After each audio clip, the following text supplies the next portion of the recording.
Hello, good evening, and welcome to the Commentary Hub, live Monday Night Football. This is JB, John Stuttard in the presenter's chair. Now, unfortunately, our match commentator tonight, Liam Brudsby, or our original match commentator, we've had some technical breakdowns with him, unfortunately, during this afternoon while we were doing some sound checks about an hour or two back. So Russ has stepped in at the last second. Russ Brennan was supposed to be hosting. He will now be taking you through the action at the London Stadium. Alternate match commentator. So I've come in at the last second and I'm sitting in the presenter's chair. At half time, I'll review all the Premier League action from the weekend and some great action it has been as well. Fantastic football all the way around. Some great goals. Danny Ings' goal of the weekend for me, absolutely, for sure. And we're just awaiting on the two teams coming out. But just to let you know that we will have some cup football during the week. I'll be in the commentary box for some Carabao Cup football tomorrow. It'll be just me commentating and nobody else. Russ will do a little bit of the producing, but it will be practically my show tomorrow. So we'll have some League Cup commentaries, and of course, we'll have more Premier League action next weekend as well, hopefully. But the atmosphere is building at the London Stadium. Monday Night Football, the first Monday night game of the new season. And I've got to be honest, I'm really looking forward to this immensely. Should be an absolute thriller. And we have two sides tonight that are very attack-minded. West Ham, of course, last week came from 2 goals down and practically nowhere to beat Newcastle 4-2. And Leicester backed up their Charity Shield win a couple of weeks ago with a win last week against Wolverhampton Wanderers and Jamie Vardy. So the atmosphere is building at the London Stadium.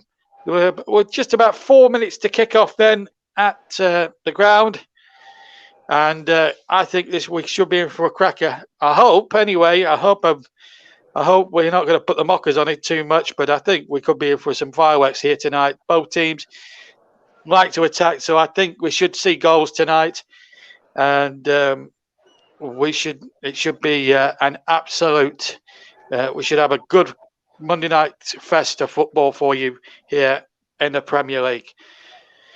Just to remind you of our streaming partner, which is Melon, and of course the Man of the Match is of course sponsored by Commentary Services, and this game this alternate commentary is being also streamed by our official partners this season, broadcast partners, my own channel JB Sports, Storm FM, Commentary 2, and JDAC Football. We're also live on Periscope, Twitter, and Twitch as the bubbles are blowing at the London Stadium, and the atmosphere will be electric as the teams will come out to the familiar West Ham song, "I'm Forever Blowing Bubbles," and that's always a great sign. So Leicester City about to come out first here at the London Stadium.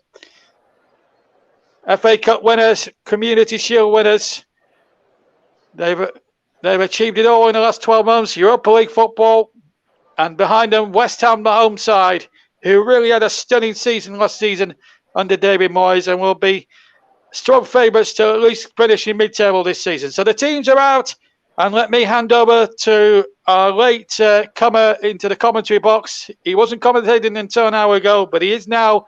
Let's cross to Russ Brennan for first half commentary of Leicester City, or West Ham rather, against Leicester City. All yours, Russ.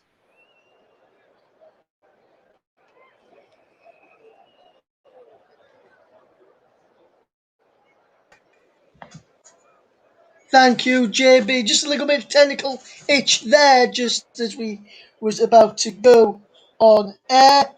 And welcome along to this alternative commentary as West Ham United take on Leicester City this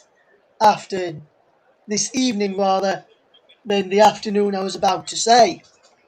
We'll be going through your teams very, very shortly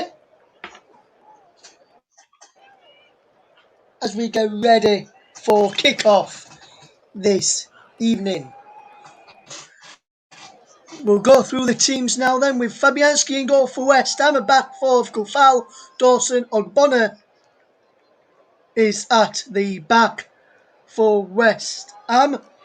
They've got another one in there. I can't missed that one off my team sheet in front of me, so we'll go through that one again. Just go through the West Ham. Aaron Creswell is at left back. No changes for them today. And then Rice and Soychek in front of the back four. Then Ben Rama, Fornals, and Bowen are the midfielders. And then leading the line today is, as it were last week, Mikel Antonio. On the bench for West Ham this evening is Areola, Yarmolenko, Lanzini, Noble, Diop, Fredericks, Johnson, Coventry and Baptiste. As for Leicester, they have got Schmeichel in goal, who's the captain, O'Connor Pereira, Amate, Soyuncu and Thomas, Tillemans and Didi in front of the back four, Perez, Madison and Barnes behind Jamie Vardy. On the bench, Ward, Albrighton, Iheanacho, Chowdhury, Dewsbury, Pra, Castagna, Patson Daka and Suman. That is all ready for action then. Both players and the officials take the knee, and we're now off and underway in this Premier League encounter. Should be a good match this evening as we get ready to see how this match unfolds. As here is James Maddison collecting the ball for Leicester, back to Thomas and into Ndidi, who knocks the ball back to Soyuncu, across into Amate, and he's back to Soyuncu again. Tillemans come to make a run for it, but Soyuncu goes long, trying to pick out Barnes, but West Ham and back through Bowen, and he gives it away to Maddison, through to Harvey Barnes. Harvey Barnes with the cross, appeal for an handball there, nothing given. Rice gets it clear now. Here's indeed wide to Barnes. Barnes rips the ball back in and is headed away by Dawson. And out for a throw over on that far side. Good start to the game today. The officials, well, the referee today, let me tell you, is Michael Oliver, who is from Northumberland. The assistants for them as Antonio's going through for West Ham. Go back to that in a moment. Antonio plays a poor pass and almost in there. Michael Oliver is 36 years old from Northumberland. Refereed one previous meeting, a less 1-1 draw back in October 2018 when Leicester played at home to West Ham. 1-1 draw. Mark Noble was sent off. His first Premier League game, incidentally, of this season for Michael Oliver was the 2-0 win for Brentford over Arsenal. Michael Oliver is assisted by Stuart Burton, Simon Bennett. Graham Scott is a fourth official, while Darren England, who was the referee in the Leeds-Everton game of the weekend, if you saw that game, is on VAR duty, alongside Dan Robotham, should I say. It's now good bit of play from West Ham, just keeping possession early on with Ogbonna into Dawson, and Dawson sends the ball forward, cleared away,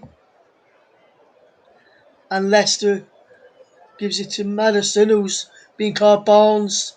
Says can play advantage. Leicester Barnes didn't realise that for a moment, as Oliver was playing advantages. Thomas again from Barnes, back away from Gouffal, but put the ball out of play, and it's a throw. Now to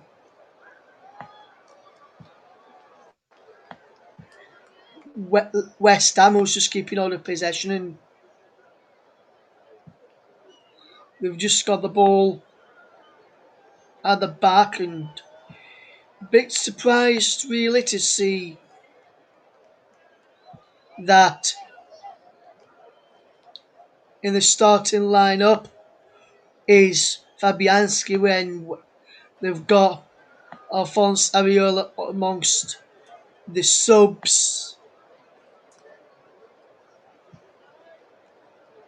of West Ham United. A bit surprised that he's not starting really for the Hammers this season. Maybe it's down to the form of Fabianski towards the back end of last season, in which West Ham got into Europe.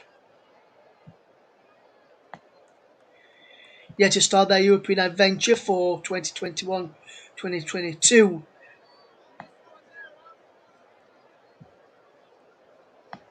is West Ham, or West Ham should I say. Put my teeth back in and say the correct way of saying it. Always good to see crowds back inside stadiums now, which we have seen a bit this season, so that we've seen so far this season. Good to see them back in the stands inside football stadiums. And now West Ham are coming away with the ball at the moment, though, with through Antonio. Nothing really happened so far. West Ham and Leicester just trying to force an opening. Here's Rice down the line for Ben Rama. Back into Declan Rice. So where's the captain's armband today for West Ham? Fornals. Ben Rama! Save there by Kasper Schmeichel.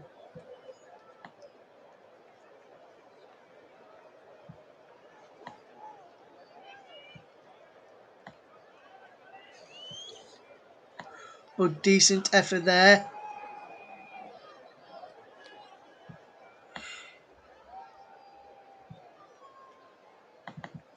As we watch this game unfold.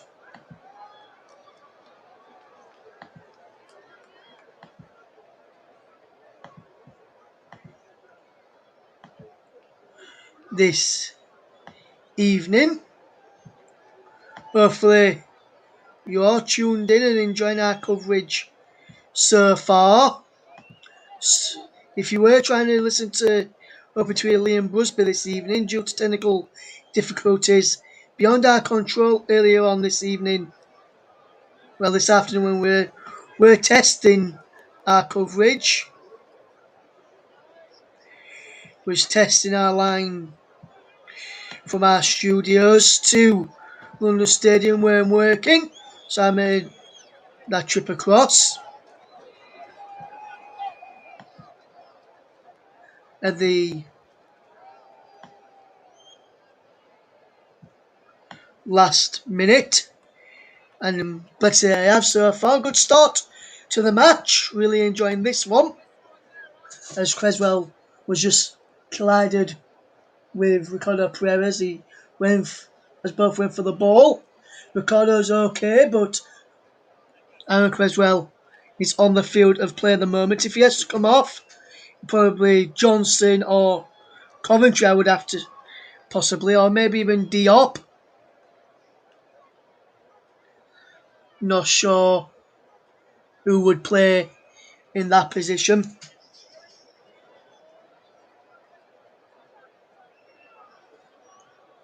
It is still 0-0 so far in the opening 8 minutes of the match. And West Ham will take a throw in through Ogbonna.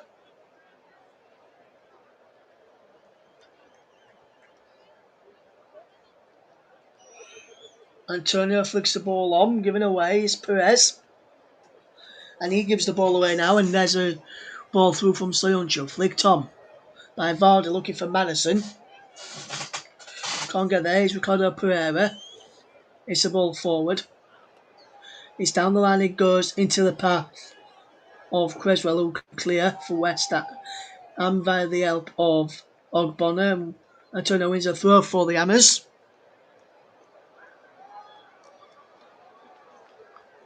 Good start so far. Leicester having a lot of possession at the moment compared to the home side West Ham. And you would have thought the home side would have a lot more possession. Here is a Marty into the path of Soyuncu, just keeping the ball around in the back at the moment. Good start to this game as we watch this coming on. West Ham seem to have the number of Leicester at the moment, the only team to beat Leicester twice in the Premier League last season. They won 3-2 at home in April and 3-0 away back last October. West Ham and through Benrahma giving away a free kick for on Yuri Tillemans. Mar takes it to Tillemans, the free kick, back to Marty, and across now to Soyuncu.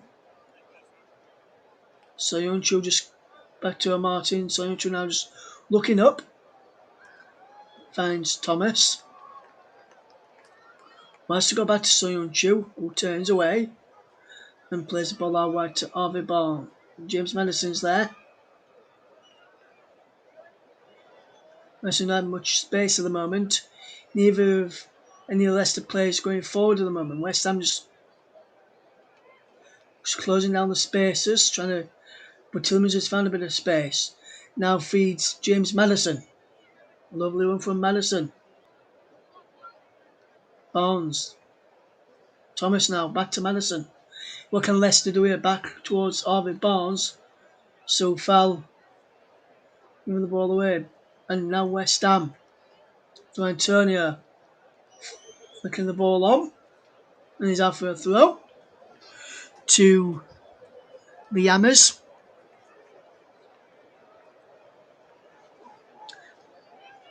Good bit of here's Antonio again, but giving away possession this time. West Ham can't keep it from a throw-in. A question for you, dear listener. Who is the top scorer in the Premier League since the start of March? He has got 11 goals.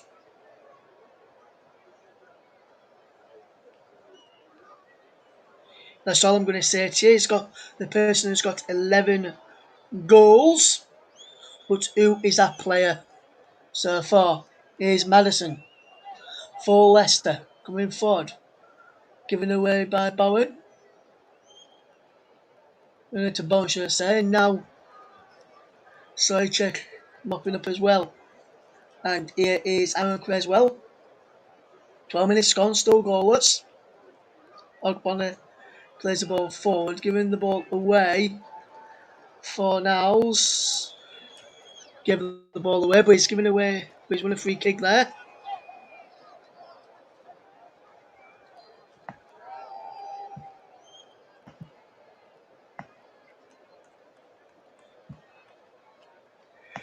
Good start.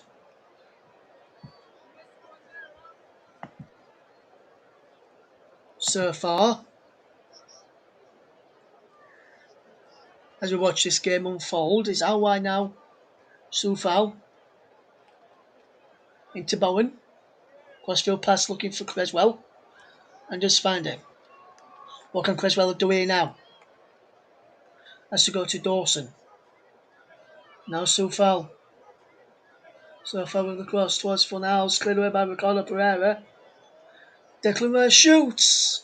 He wanted him to shoot, but he can't keep it down, and he's behind for a goal kick.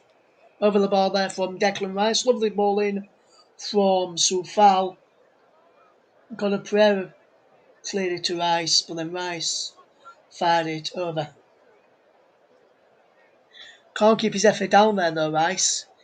Should have probably hit it hard and low across the floor. Indeed, to Thomas is Madison.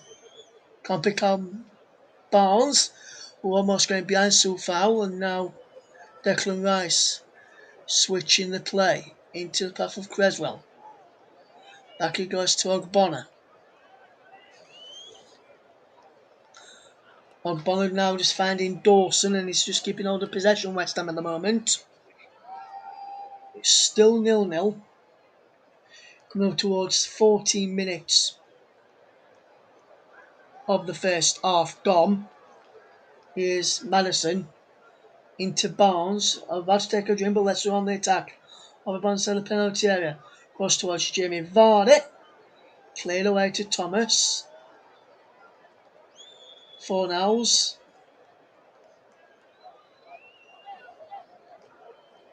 Antonio.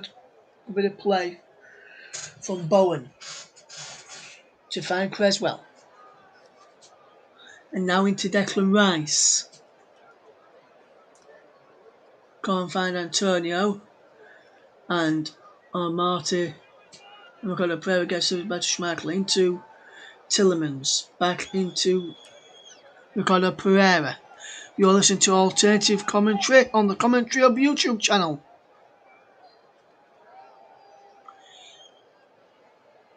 Soyuncu has the ball for Thomas. Back to Soyuncu and now into Daniel Amati. Amati will play the ball forward, looking for the run of Jamie Vardy up against Ogbonna. Ogbonna can clear tidily into Antonio. Appeals for an handball. One with the ball back off. Indeed, and Antonio's still going. Michael Antonio! Fazzi just wide. Just wide there from Mikel Antonio. It looked as though he could bounce up off his arm. Nothing given. Pushed away from Ndidi. And then Soyuncu didn't close him down. And neither did Thomas, but West Ham very, very poor shot there from Antonio. Leicester very lucky. There's a poor shot as Tillemans passed down the line for Pereira. Can't find him.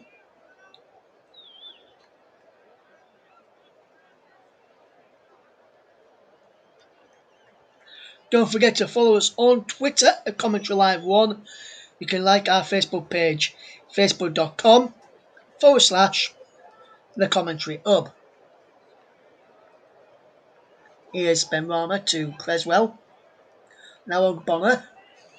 And now Dawson. Just keeping possession. West Ham was giving that ball away as Dawson. Barnes down the line for Vardy. Vardy turns away from his man. Back to Thomas. As Leicester will now look to try and keep a bit of possession and try and force an opening. Here is Perez. Ricardo Pereira. Marty. Soyuncu. Here is Tillemans on to Barnes. Back out to Tillemans. Back into Barnes. Barnes in away. Creswell into Dawson. And then Dawson to Rice to clear. And a play for a throw. Soufal across there. Watching Harvey Barnes where he's going. Leicester about to take a throw in.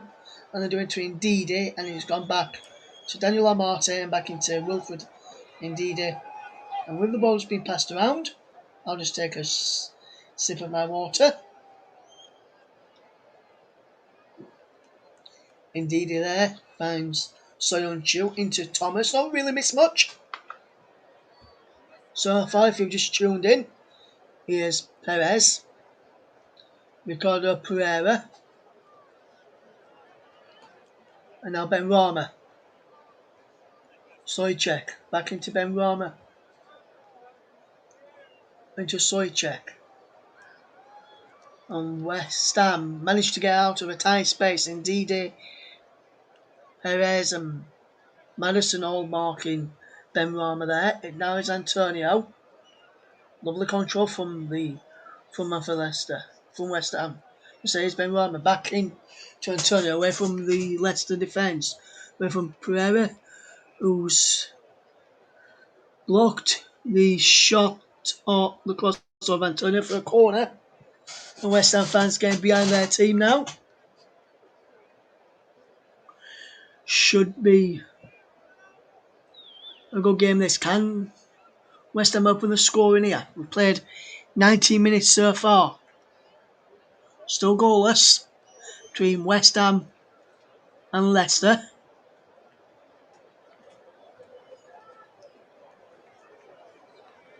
Bowen leaves it to Soufal. It's away. Madison is found, is he? He is, as Dawson strikes, which is saved by Schmeichel, but it was a foul by Fornals. Kicked at him, pulled his shirt as well, and then the referee blew for a free kick.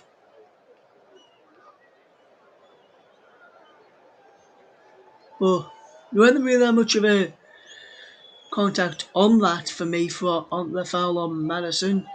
Madison chucked himself to the ground there, in my opinion.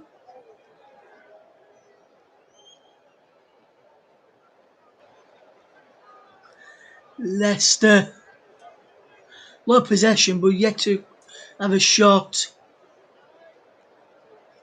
on target so far. Here's a Martin to Tielemans. Now Jose Perez. And now is Madison. Level the ball out wide. Here's Harvey Barnes. Back into Madison, giving away. Here's Tielemans. Can't pick out Ricardo Pereira. And he's behind for a goal kick. Just over 20.5 minutes gone, still goalless.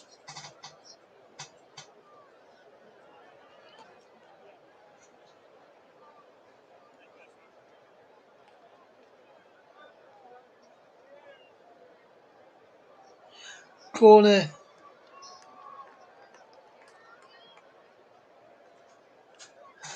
West Ham have given the ball away, but Barnes loses it. But Madison has it back for Leicester. Bit of breaking news from the Premier League has just come in the last couple of minutes. I'll bring you that news when we get a break in plays. Antonio is controlling the ball well.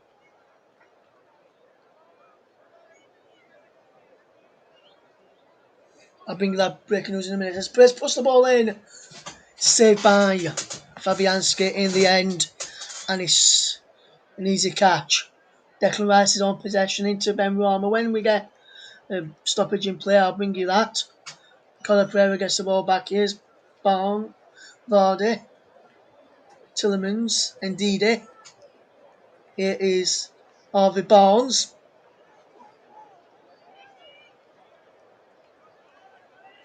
Thomas to Barnes. And Didi with a lovely back flick. Soyuncu into Armati. Here's Perez almost getting through to Vardy. Now it's Tielemans. Crossfield pass to Harvey Barnes. Out of play for goal. Out for a throw to West Ham then. And the breaking news from the Premier League comes from Leeds United. Leeds United winger Ian Pereira has joined Championship side Blackburn Rovers on loan till the end of the season. Pereira has made 20 appearances for Leeds since going from Man City in January 2020, and could make his debut at Blackburn at the Riverside when they take on Middlesbrough. Ian Pereira will return to Leeds next season.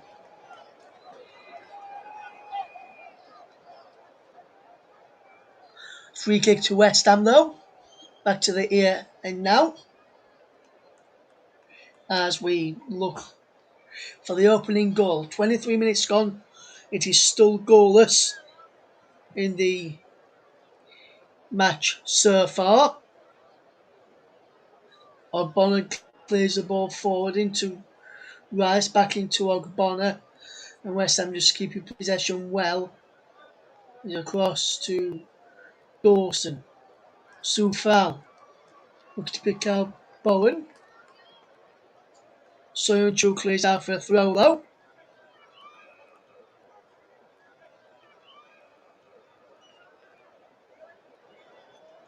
Community Services would like to thank our official streaming partners for this season. Melon, visit their website www.melonapp.com. As here's Ben Rama now. Into the path of Rice. Back to Ben Rama. Ben Rama with the ball in. Cleared away. That's Soyuncu. Someone else giving the ball away. Here's Vardy. Appeals for a ball by West Ham players and fans. Madison. McLever going the way there did Madison. Madison's way did the referee. Commentary Services would like to thank our broadcast partners for this season. JDAC Football, JB Sports and Storm FM, where you can also hear our coverage of this game tonight along with the commentary up too.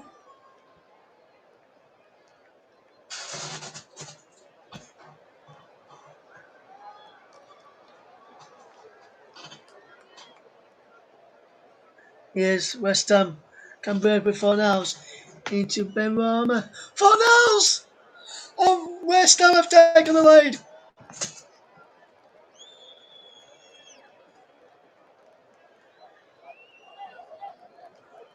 West Ham take the lead. And he's come against the run of play. Superb goal there from Fornals. Fornals won the ball back. Rice won the ball back. Fornals. Brilliant ball out wide to Ben Rama. Look at Ben Rama. Pulled it back into Fornals, who finished off nicely. Superb goal from Fornals. 1-0 to the Hammers. Can we keep the comments to English, please? Thank you very much. A superb goal. Just the inside, flicked the ball with the inside of his left foot. And Pablo Fornals opens the scoring for the Hammers. And it's 1-0. They now lead. Marty getting the ball forward for Leicester as they try and get back into this game now. Where's Fornals again fouled by Soyuncu, who gets pulled by Antonio. Free kick quickly taken. Here's Tillemans into the path of Madison, who gives the ball away. Heavy touch there from Madison. Ben Rama gets it back to Creswell. Giving the ball away this time, Creswell. And now, Tillemans with the lovely ball up towards Harvey Barnes, but it's gone back to Fabianski. And that's an easy save, an easy claim for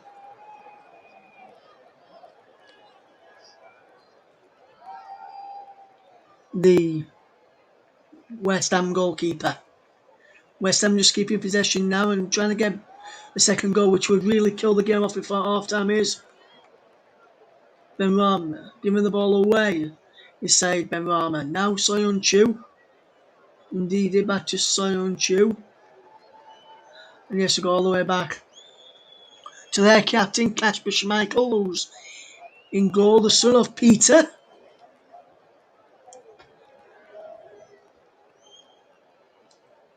that goal from Pablo Fornals sees West Ham come to life a bit now. Here's Fornals again to Bowen. Fornals, Creswell's open, but he tries to get so far in behind. Cleared away. Ball back in, and just went from Stoichek. Superb cross there.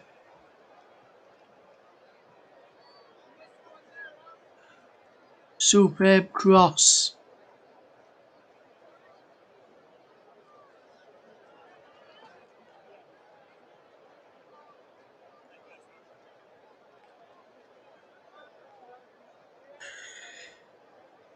And this is the goal and assist did Ben Rama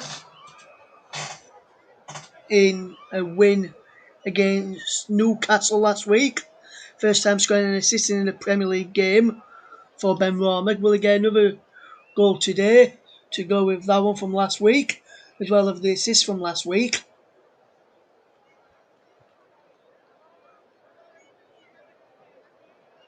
Jeroboam doing really, really well so far, as well as the man that's 3 goals in 5 career appearances against Leicester, all in the Premier League. There's to Conor Pereira fires wide, and Pablo Fornals, who opened the scoring, so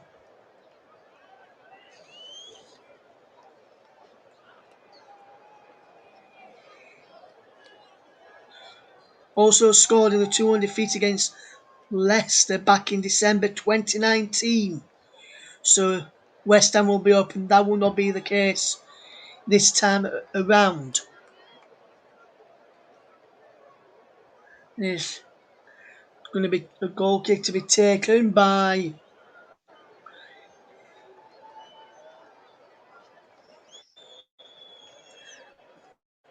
Fabianski for West Ham. Oh, clear forward. I almost forgot for a second who the goalkeeper was then for West Ham. I almost said Aviola, who he was amongst the substitutes. Schmeichel clears away under pressure from Fornals and Antonio. Ogbonna turns away from Vardy and clears downfield, giving away. Sloancho cleared it away and let's have the ball back. Thomas to Schmeichel, now to Armati, who keeps possession well. Here's Soyuncu. Now here's Soyuncu again. Here's Amati. Soyuncu. Thomas.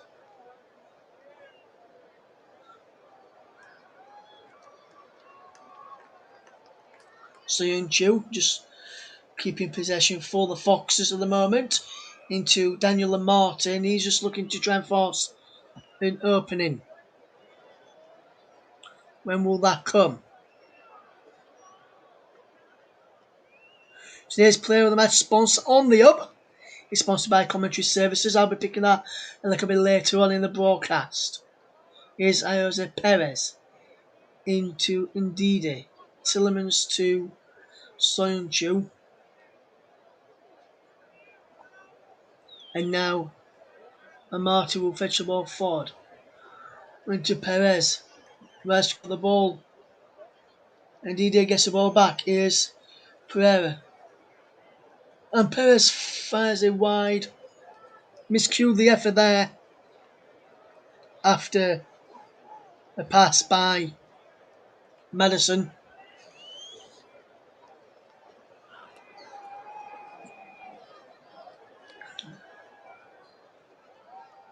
I think he may have been trying to pick out Vardy. But when he looked at where it shaped, it looked like he just missed connection as he was trying to shoot on initial You thought he was trying to pick out Vardy.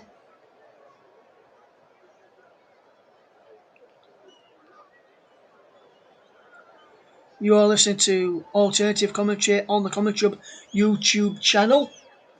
Here's Declan Rice for West Ham United. Into Angela Ogbonna, back to Łukasz Fabianski, whose ball's cleared forward. Here's Bowen trying to get Fornals away. Soyuncu's across there to clear. And it is out of play for a throw to West Ham.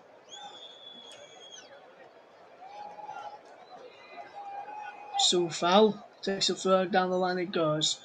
Antonio flicks the ball on towards Bowen, and it comes off Soyuncu, and Bowen won a corner there. It was Bowen who won the corner. He comes sliding in. I think he may have knocked the ball onto Soyuncu before the ball went wide. So West Ham, can they ever get another goal from this corner? Bowen to take the corner. Dawson, Ogbonna, Creswell in there. Soychek, Rice and Antonio too. Goes, and Ogbonna fires it just wide. There was Dawson in there too. I'm not sure if it was Dawson or Ogbonna who got an end of that. Let's have a look. It is Dawson who got the touch.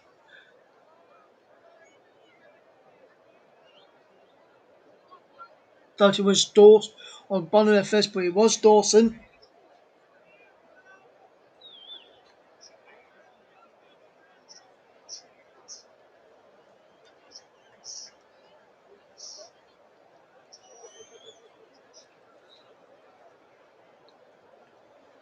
Good bit of play this. Here is good bit of movement. Thomas down the line. Madison gives it back to Thomas. Playing advantage as Marty can come forward. Perez to Connor Prayer. Not much of an advantage I would have, the less would have thought.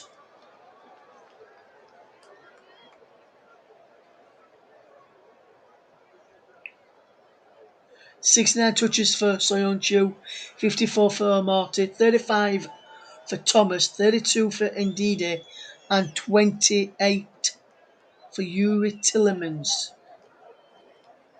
There's touch number 29 for Tillemans. Ball towards Madison, who Soufal caught just going in front.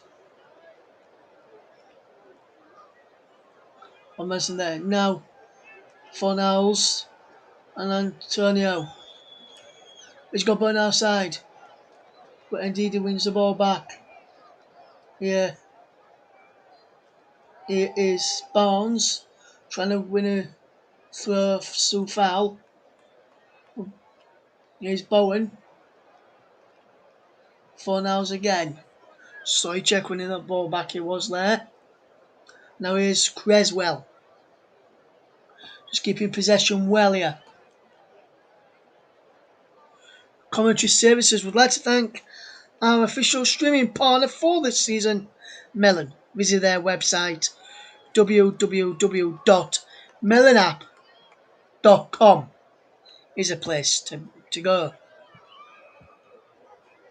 Perez gets the ball full Leicester, but it's behind Thomas.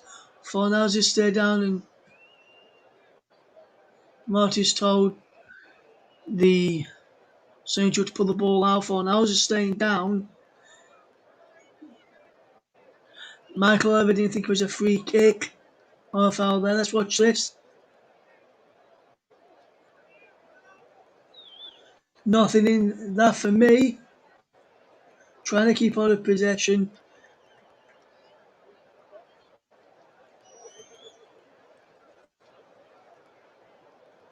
I'm just watching it here now.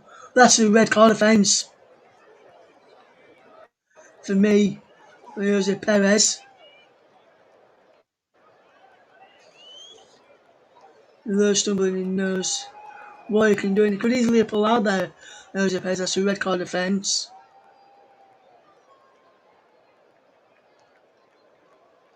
I understand VAR checking a closer look at this challenge. The possible red card for Jose Perez. And if I just look at this, and if I was down in England, I'd say red card.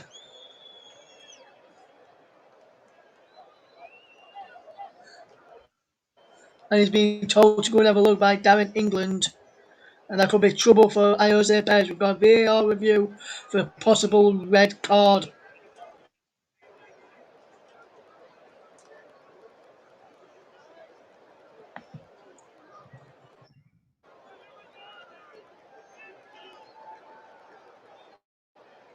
Will that be the case? Will it be a red card for Jose Perez here? I wonder. He's taking a look. And there's going to be a red card for Jose Perez.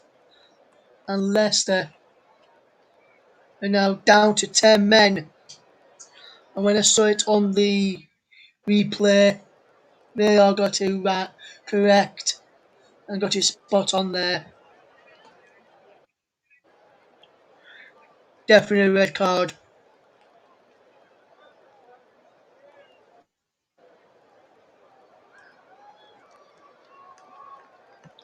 Definitely a red card there for Jose Perez. Which having a quick.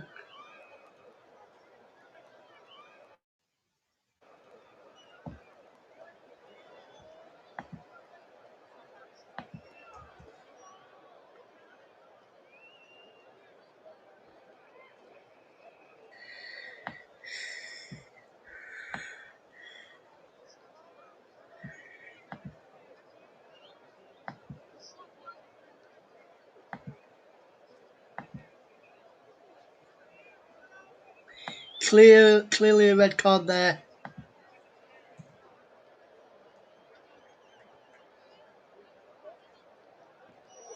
So it is down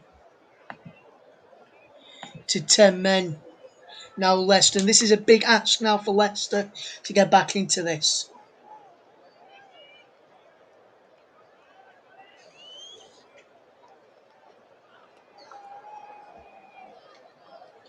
They are told McLever to have a look again, and he got that spot on there for me. Interesting to see what JB thought at half time on that challenge there. For me is a red card offence.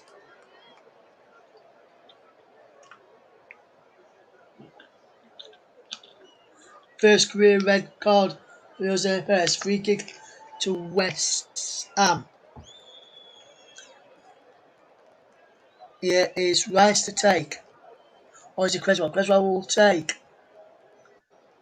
Moving in towards Rice. Just behind for a goal kick, and Buddy now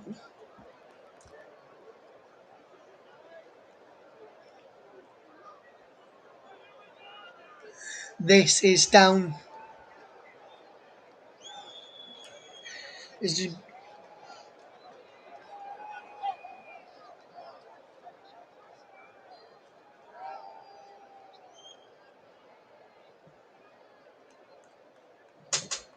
ball's in forward.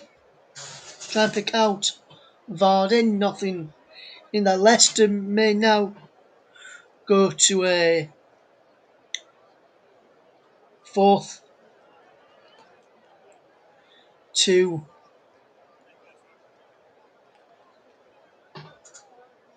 looks like West Ham have now gone to a 4-1-3-1.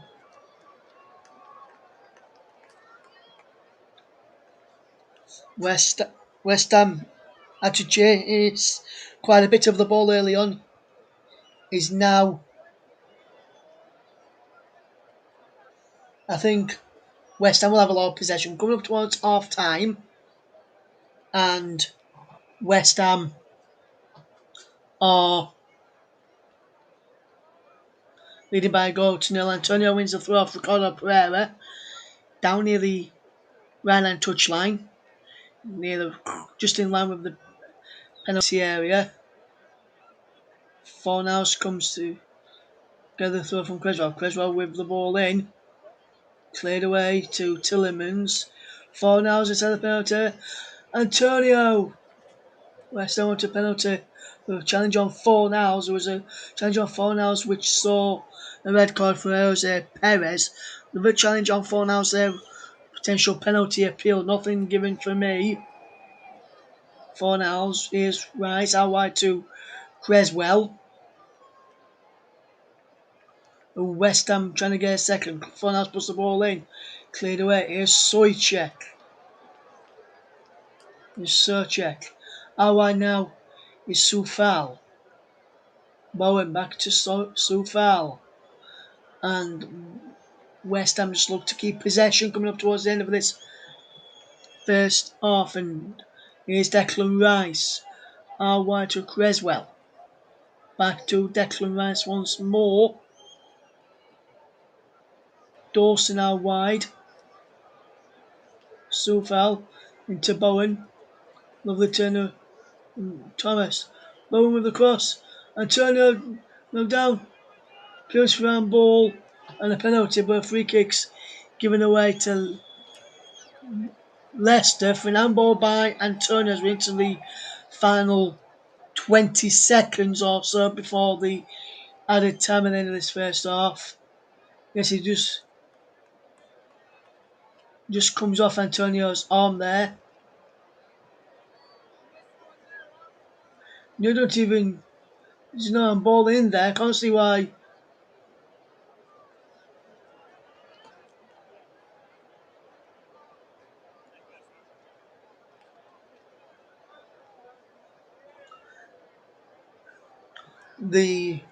Don't see why the appeals for handball in there for 4 minutes at a time at the end of this first half. Push this down to the red card for Jose Perez and the VAR decision to get to that to the decision of the red card.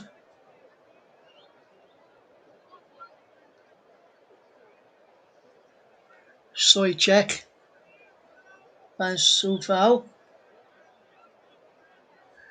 And Soufal goes down under a challenge from Luke Thomas, who will now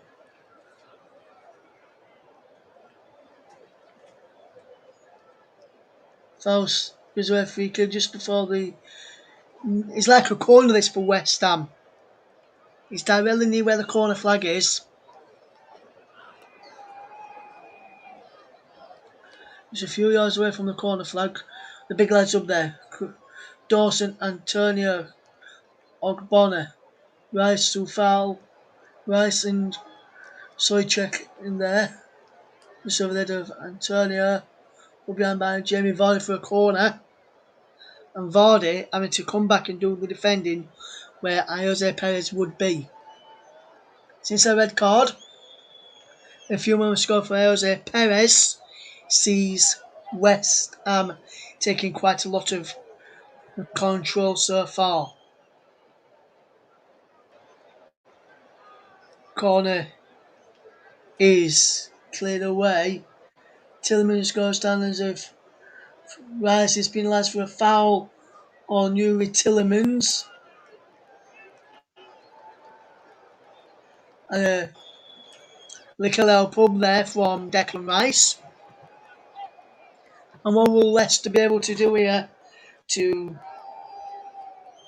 try and turn this game around and put it on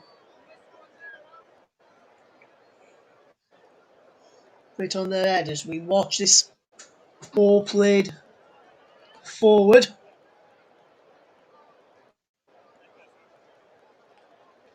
Cleared away by West Ham. Cleared away again by West Ham. It's an up and under with snow coming on down on it. Well, there's a out of play for a throw to Leicester, Luke Thomas to take. When we go into the break in a minute or so, it'll be interesting to see what changes will be made at half time. And if Castagna will come on, or will it be Dennis Pratt to come on as Clemens gives the ball away. Tillemans wins it back off Creswell. Now Madison, as Leicester will try and get to half time at 1-0 down by just keeping the ball at their feet with Soyuncu with possession. Lovely ball forward given away. Ben Rama gives the ball away.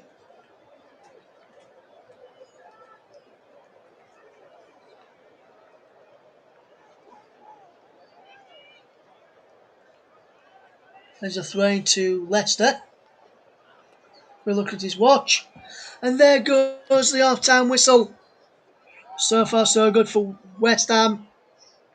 Pablo Fornalza's goal in the first half, and then a red card for Jose Perez. He's Leicester down to 10 men. Michael Oliver just having a word with Fornals as the players leave the field of play. West Ham lead by a goal to at the break against Leicester City. You are listening to the brilliant alternative commentary from on the Commentary of YouTube channel.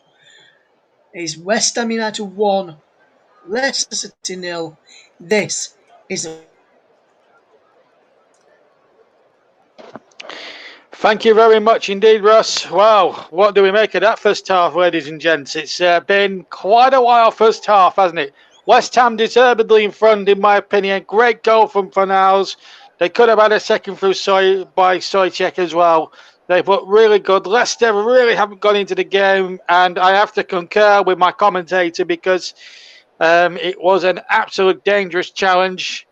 Could have broke the man's leg. I don't think there's any doubt about that. I think Jose Perez, was quite right to be sent off. Michael Oliver checking with VAR and getting it right there. And a good case of VAR absolutely getting it completely spot on. I don't think there's much doubt about that. So West Ham in complete control of this match at the London Stadium. Russ going to take a long 15-minute break. We're on the air till about 8 o'clock tonight, folks. So don't forget, we're on Periscope, Twitter, and Twitch, and our YouTube platforms are on JB's YouTube video partners this season. Streaming partners are JB Sports, my own channel, JDAT Football, Commentary Hub 2, and Storm FM. And if you're on any of those particular YouTube channels, don't forget to give any of those videos, these streams that you're on, a like, please. Thank you. We need the listenerships, by the way. And of course, our streaming partner for this season is Lemon, of course. Right, let's review the 2 days of Premier League action that's preceded it, the other 9 Premier League games. And we spoke about Arsenal yesterday. Let's look at them first against Chelsea. It was a game that we covered live here on the Hub. On TC Hub yesterday, and it was a chasing experience for Arsenal, really, when you look at it. We spoke with Mike Harneman yesterday and after the match, and with Russ briefly, of course, and it was the general consensus on here yesterday was the fact that that Mikel Arteta is probably now on borrowed time as far as the Arsenal managership is concerned. They've got a tough old match on Wednesday night in the Carabao against West Ham, and I think possibly a bad result there. Plus they've got another tough game coming up again next weekend. You've got to obviously say if they don't get a good result there in those next 2 games, Arteta could well be sacked. I don't like to speculate on where the managers go. It's not really my MO, but Arteta does look on borrowed time there at the Emirates Stadium.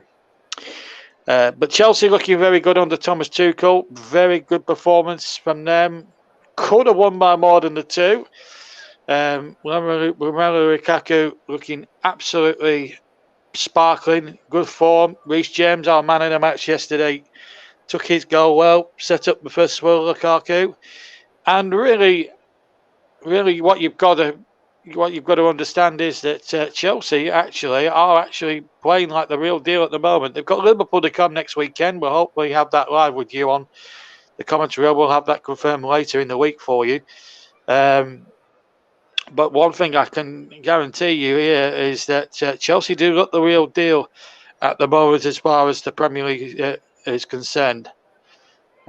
So that's the situation. Burnley, well, it was a bad result for them against Liverpool, though they did play well in pockets. The Clarets, it just shows really how really threadbare their squad is. This is what happened. They had this was the second goal. It was a lovely ball into Mane, and Burnley just left there really slack marking. Manchester City, of course, not 5 past Norwich. Jack Grealish getting his first goal for the club since his £100 million move. A bit fortuitous, perhaps, but very good nonetheless. As I said, Chelsea off to a winning start. This was the Lukaku goal. Lovely ball in here from Reece James. Good cross in there, and Lukaku finishing from 6 yards. Silencing the Emirates support. They're just some of the games. And this is match day 3. Let's just tell you what's coming up. Man City Arsenal is the early game. Then there's some 3 o'clockers. Brighton against Everton. Villa against Brentford. Newcastle Southampton. Norwich against Leicester. West Ham Palace in the late game. Liverpool Chelsea. On Sunday, Burnley against Leeds United. And Wolves against Manchester United. Just 2 of the 3 games on the Sunday. But at the moment, and then there's an international break, of course, and we'll try and bring you a flavour of that as well this evening. Then going back to Burnley, the transfer, there's a bit of transfer news involving Burnley. It has been confirmed on Sky Sports News that Burnley have agreed a £15 million deal, or bidded £15 million for Lyon's Maxwell Cornet. He can play left back as well as left wing, and it looks like, and I believe that the fee will be in instalments, and they hope to agree a deal and hopefully agree personal terms for the player. So, and there's also been talk in the media that Burnley have made an offer, or are looking at making an offer for the former West Ham and Newcastle striker Andy Carroll. Again, we don't know how accurate that news is, but we'll let you know how that one will play out. But they're just a couple of the Burnley rumour mill stuff at the moment. I don't want to turn this into the Burnley halftime show, but I'll show you, if you've watched the Burnley video on JB Sports with my good self, you'll understand where I'm coming from in terms of lack of squad depth. Anyway, enough about them.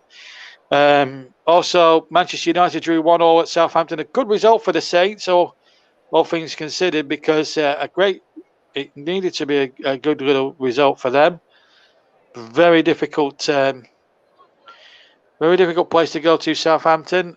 Ole Gunnar Solskjaer has been complaining in the media again, as was Jurgen Klopp, incidentally, that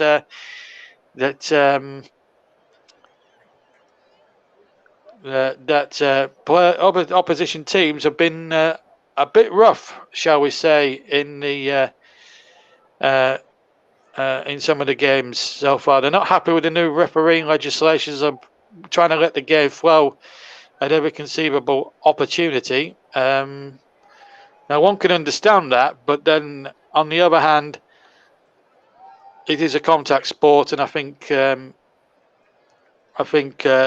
and Solskjaer would do very, very well at the moment to keep their mouth shut and make sure. I mean, it just boggles the mind, quite frankly, that these two, the managers of probably the 2 most successful clubs in England, would actually have a go at criticising officials for no reason whatsoever. Everton and Leeds played out a 2-2 draw at Goodison Park on Saturday. A good result for Leeds, considering that Rafa's Everton certainly no pushovers this season, and I don't think they will be this season. And quite honestly, good performance from them. Also, the London derby between Brentford and Palace at Selhurst finished 0-0. So a point apiece. So a good start for Brentford. No doubt about that. They're looking absolute fine fettle at the moment, and 4 points in 2 games will be music. I would have thought to Thomas Frank and his troops down in West London. Elsewhere, Aston Villa. I think, in my opinion, Aston Villa scored the goal of the white round so far. Danny Ings' sublime overhead kick got Villa on their way against a very sorry Newcastle, who missed an earlier chance through Callum Wilson, you may remember, if you're watching back on television on Saturday night. And then the second goal, a very good finish there too. In fact, it was a penalty scored by Al Ghazi, which put the result beyond any considerable doubt. 2-0 to Aston Villa there after a good start. And also Brighton are after a decent start, 6 points out of 6.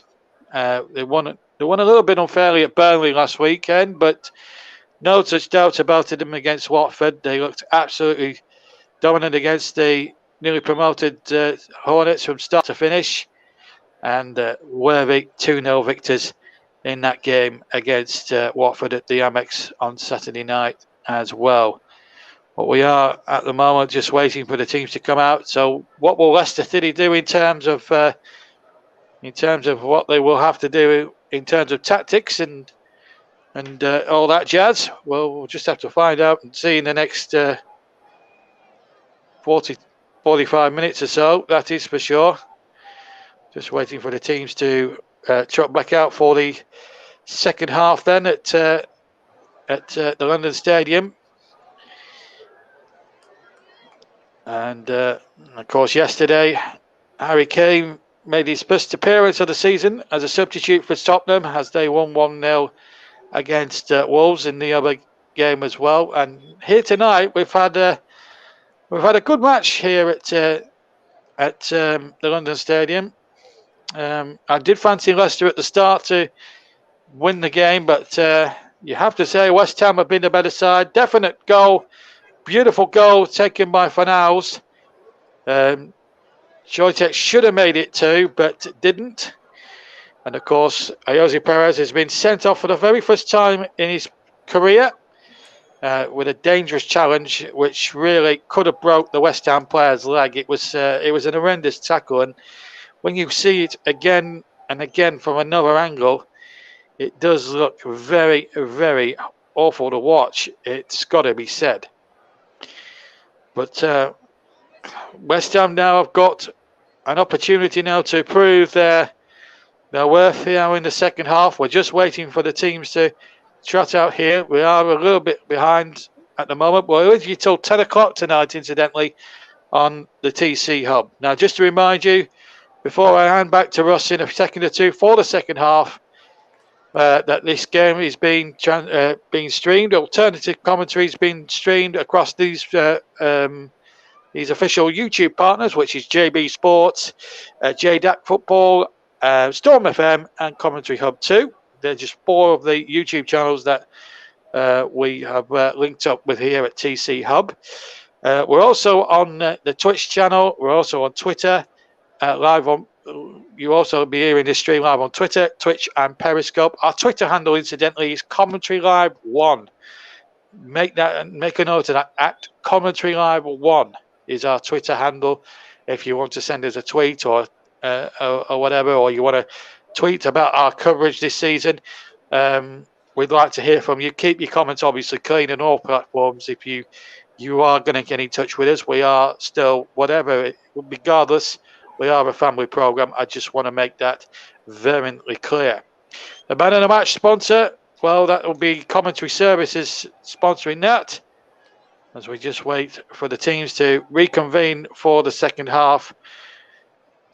We've got some League Cup action coming for you. I'll be in the commentary box for one of the League Cup ties tomorrow evening on all platforms on the TC Hub.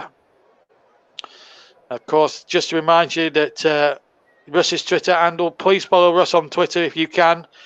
He's Media Journal for Russ Vernon, and for myself, JB Johnston Tardy. It's at Stutzy83. At Stutzy83 is our Twitter handle.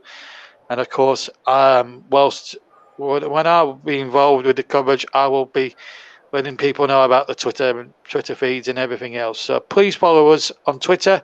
Please follow us individually on Twitter. We'd like to hear from you and get feedback on the coverage, if possible, throughout the season. Okay, I think we're about ready to go. I think in the second half, let's rejoin Russ Burnham for the second half with West Ham, a goal up and a man up, as we reconvene with Russ Burnham commentating on the second half. Over yours, Russ. Thank you very much, JB, and a very good evening once again to all our listeners as we get ready for the second half.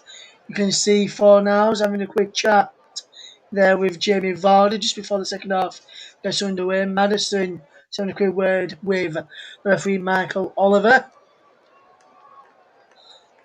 Good to see what Leicester do here. It doesn't look like there'll be any changes at the moment.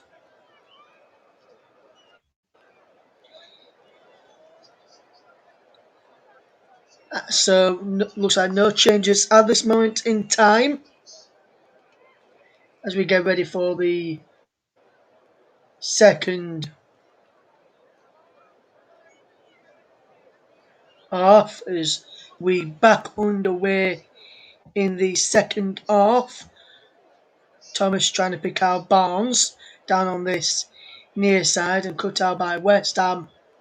Will win a throw from cutting it out there. So we're back underway in the second half. I'll run through the two teams in a moment with West Ham, remember, having an extra man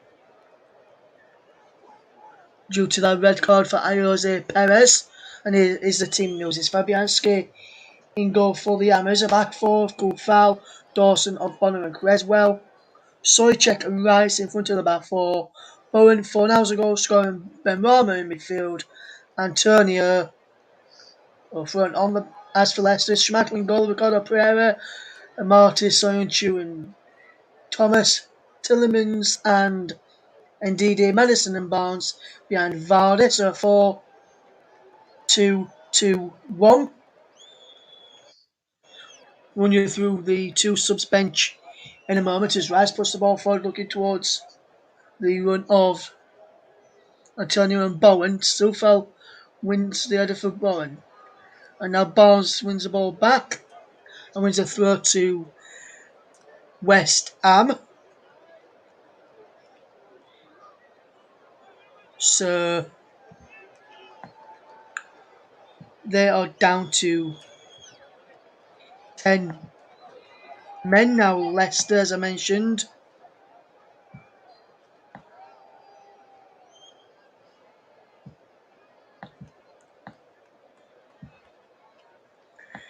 So it'll be interesting to see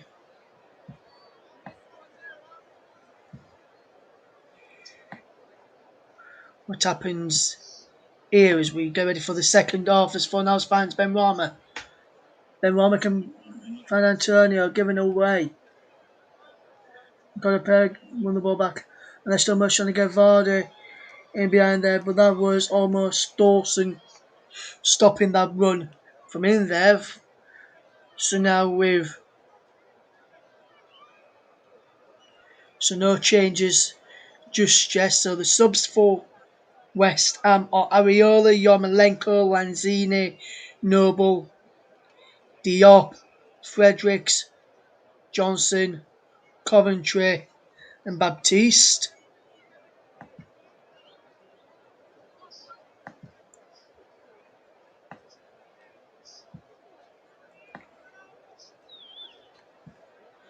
As for Leicester, their subs are Ward, O'Brighton, Iheanacho, Chowdhury, Dewsbury Hall, Pra, Castagna and Patson Daka and Sumane.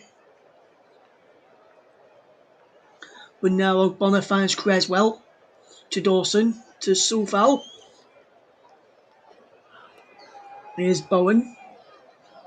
Soychek. Called by Vardy there.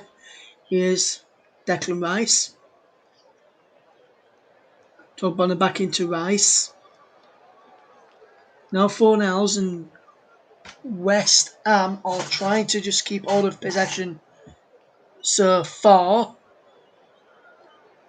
Here is Dawson into Soychek. Love the ball, this is Rice. Into Fornells given away. Vardy flicked on. Can't find Barnes. And now Soychek has got Soufal on the overlap. The Czech Republic international teammates and West Ham teammates as Soychek fires over after a good flick with Jared Bowen. Decent link-up play there.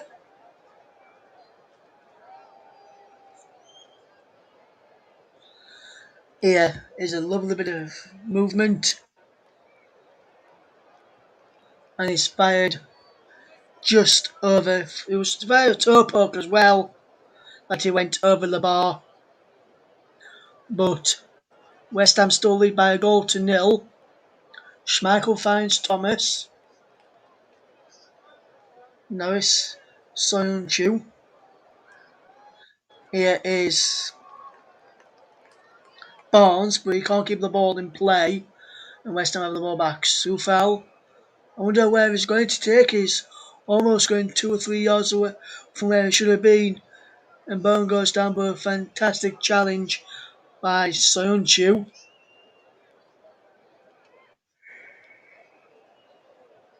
Brilliant challenge.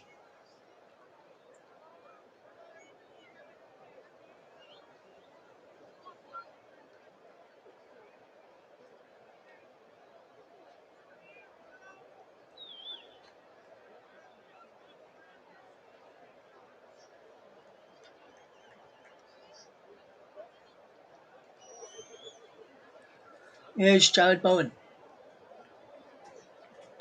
Still a corner. Rice, Antonio, Ogbonna all in there. Pushed by Schmeichel. Ben Roma can't get there. Fornells now has it. For West Ham. Ball whipped in. Antonio! Fantastic save by Schmeichel. Ogbonna hits it back forward. And then Tillemans got in position by Antonio. He's out wide for Ben Roma. Ben Roma's still going. Different indeed. Here's Soychek. Soufal can't get there. Ricardo Pereira can. And Ricardo Pereira falls to the ground, pushing the back from by Soufal. And it's still West Ham 1, Leicester 0. We've played just over 6 minutes of the second half, but that's a fantastic save again from Kasper Schmeichel to deny Mikel Antonio.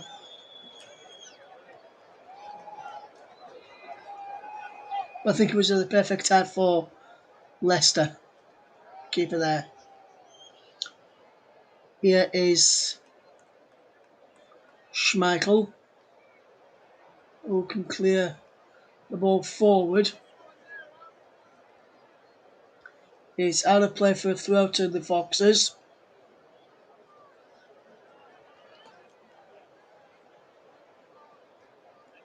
I've no answers in yet for the question I posed to you in the first half. As Barnes goes through, Soufal just prevents the corner. Paston Daka keeping the ball there to make sure Leicester can go on with it quickly.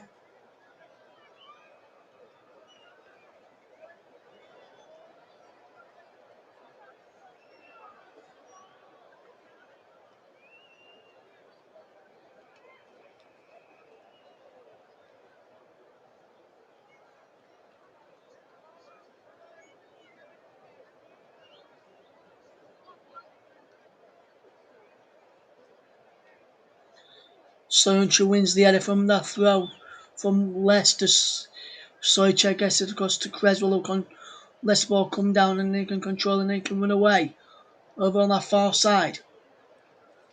No one tracking him, so he can continue to go. Creswell back, he goes to Rice now. Soychek. Fornals to Rice. Soychek. Ben Ramas. Rice.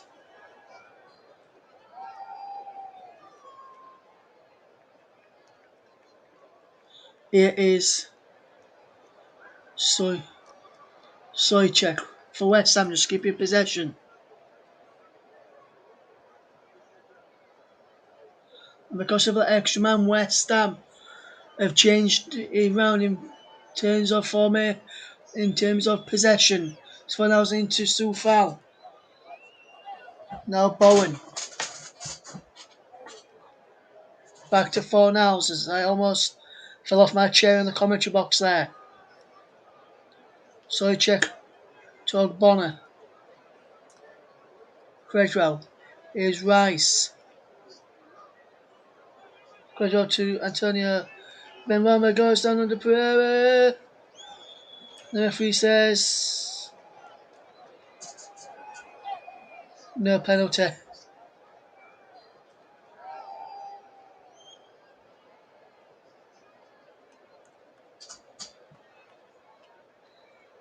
And if I just watch this here, nothing in there is already going down.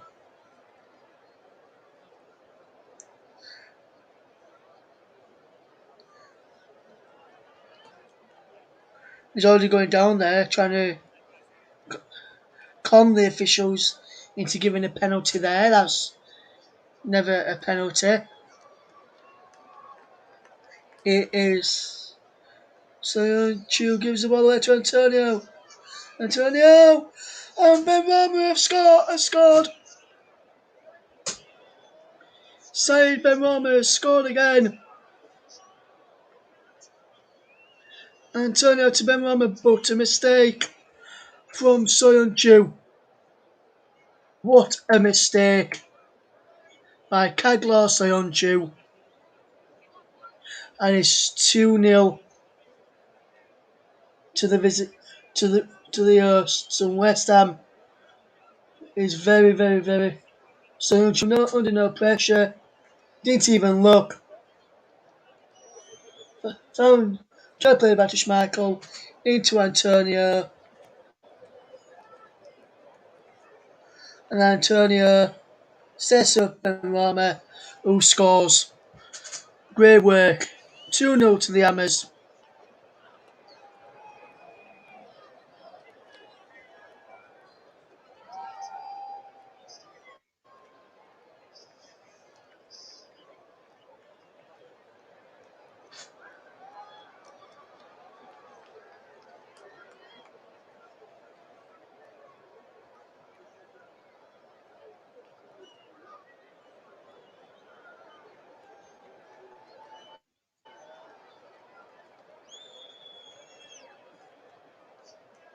Here is Leicester trying to respond now with Harvey Barnes.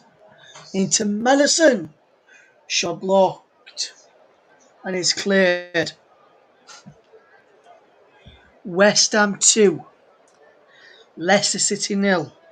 Fornals and Benrahma on the score sheet.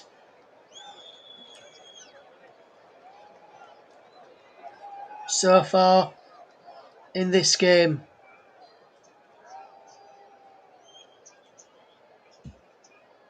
And Schmeichel's giving the ball away this time.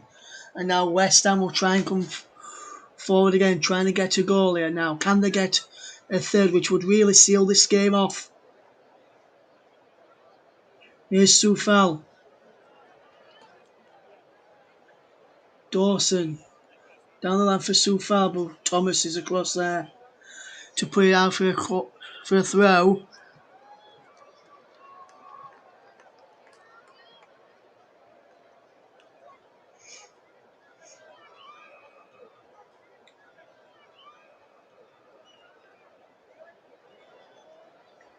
And he's out of play for a throw, which Thomas manages to clear there.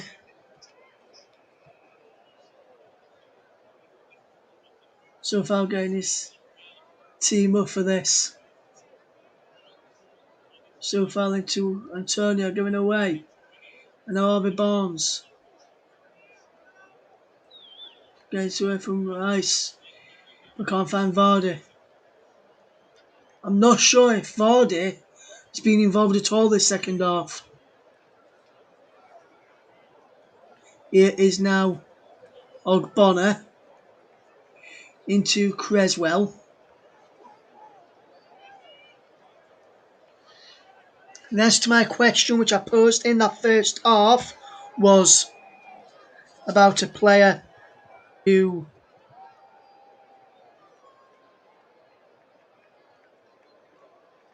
is the top scorer in the Premier League since the start of March with 11 goals, is Leicester City's Kelechi Iheanacho.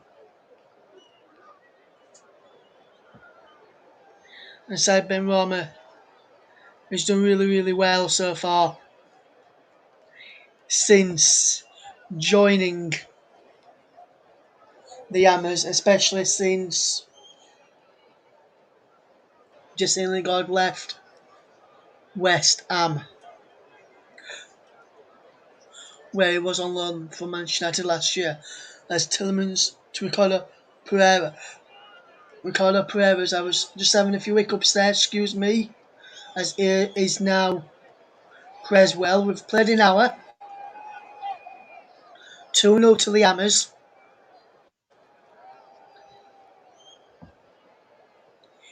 You are listening to Alternative Commentary on the Commentary Hub YouTube channel.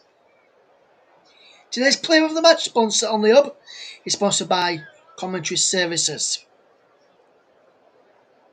As here's Creswell to Ben Rama, the scorer of the second goal, into Declan Rice. And now Soychek. Oh, wow, it's Soufal. Soufal can't get the ball in and Thomas blocks it. Behind for a corner.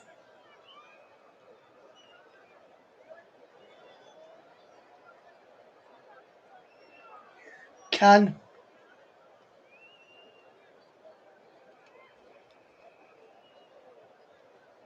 they get back into this game? Leicester will West Ham continue.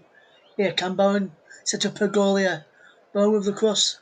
Flicked on by Ogbonna and just gone wide.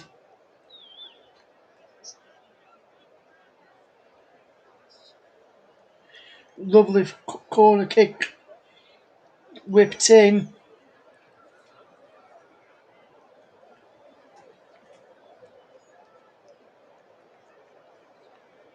And it's still 2-0 to the Hammers.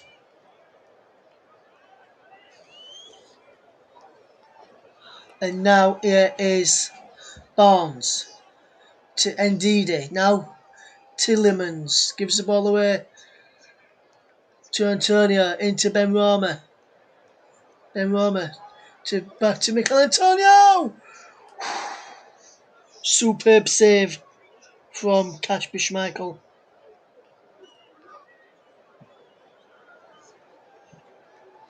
Superb stop from Schmeichel. Here's Ben Rama. Lovely, lovely run. Into Antonio. Superb save. Schmeichel didn't see that till very, very late. So Yunchu was blocking his view. Just keeps Leicester in the game. Can Soyuncu and the Foxes manage to stay in the game and try and get a late goal from this? Here's Bone with the corner. Flicked in. Comes out to Creswell. Just over.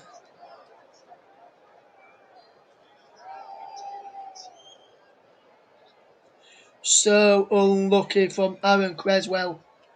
No one picked him up. He kept it and fired it over the bar. That really should be going into the back of the net.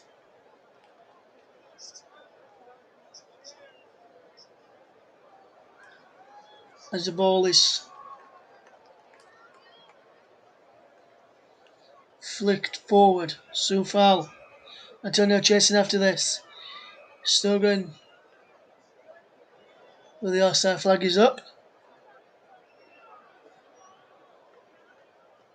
Good play from Amate. As we see a substitution for Leicester. We see Patson Daka come on.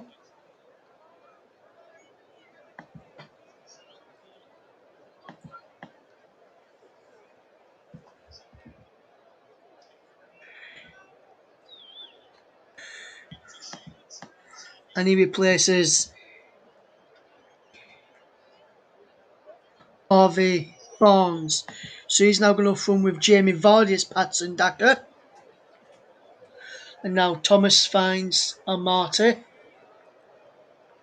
Tillemans into Wilfred indeed. And now Thomas. Can't find Patson Daka.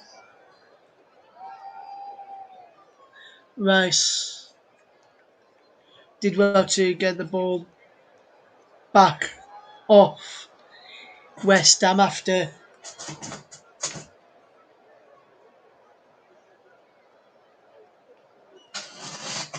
and now Fornals gives the ball away to Madison. We can't give the ball away though. And now Rice finds Creswell. Here's Ben Rama. Saeed Ben Rama. Can he get another assist today? Low crossing is cleared by Soyuncu.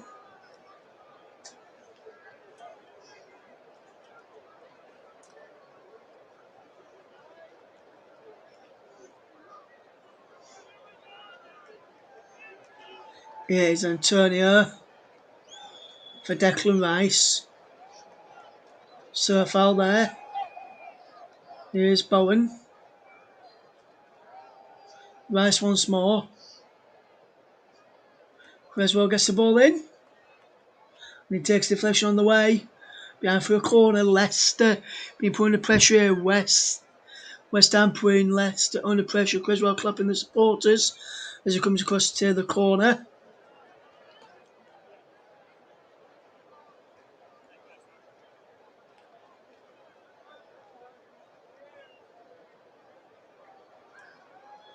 Creswell to take the corner then.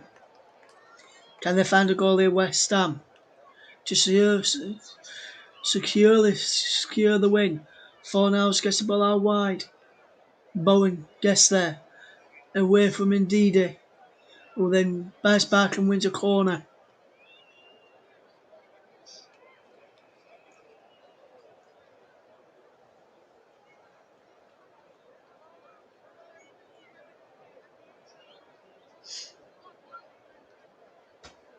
And it's still West Ham 2, Leicester 0. If you're just tuning in to us here on the commentary hub, also with our partners as well, which I'll give you a mention in a minute after this corner from Bowen, and it's just headed just wide by Dawson.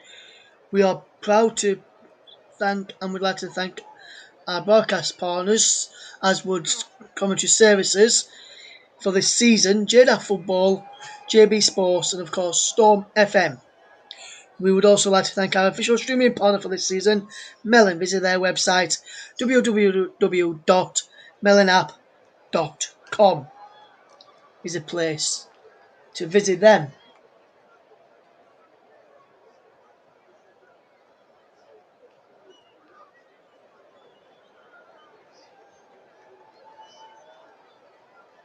It's still 2-0.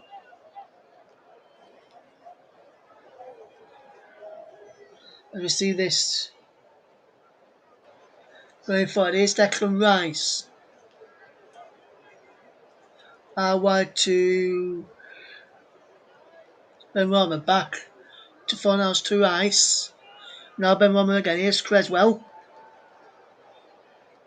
Here's Amati to give the ball forward.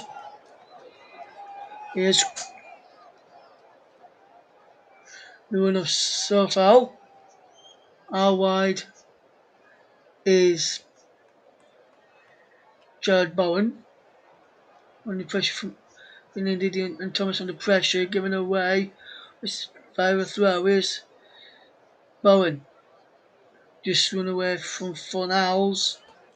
Superb interception. And now Tillemans from Madison. Now it's Vardy. If he can keep the ball in play, which he can. Here's Madison. Shot by Tillemans. Tillemans! And Tillemans has scored! Leicester back into it. And I must say, this goal has come against the run of play. Maybe, just maybe,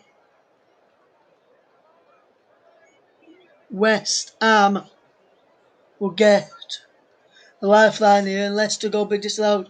She's appealed for an handball in there.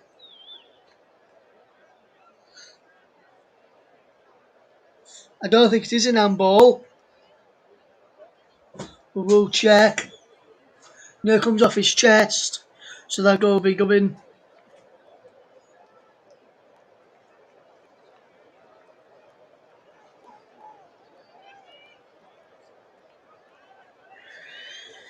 We are checking it.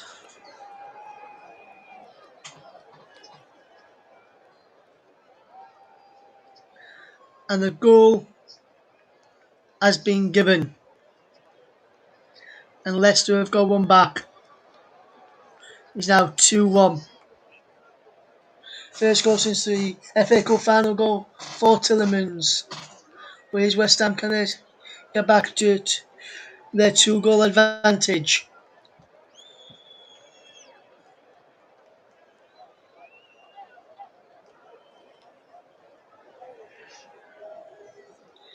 West Ham 2.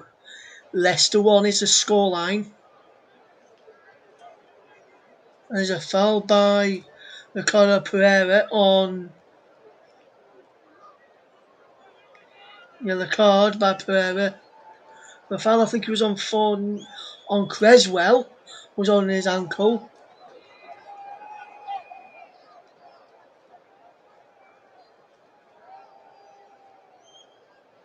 First booking of the season for Ricardo Pereira.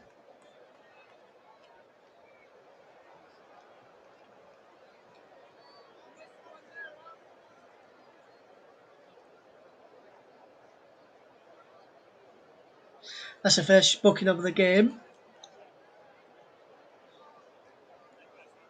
Let's have a free kick. Ben Rama and Creswell stood over it. Ben Rama steps over. Creswell takes. Flicked on and by Vardy. Given headed clear by Thomas. On as far as Bowen. Soufal puts the ball back in. Headed away by Soyuncu this time. To pass in Daka. Does well to find Thomas. Now Tillemans. And Ndidi gives the ball away. Miscue from Ndidi.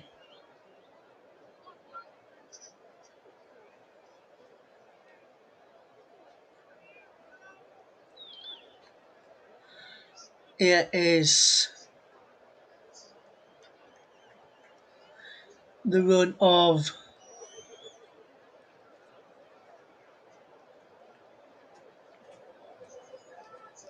Amati, who can get forward, can he? And lovely ball from him. Here's Vardy, whose crosses too high. And since that goal, Leicester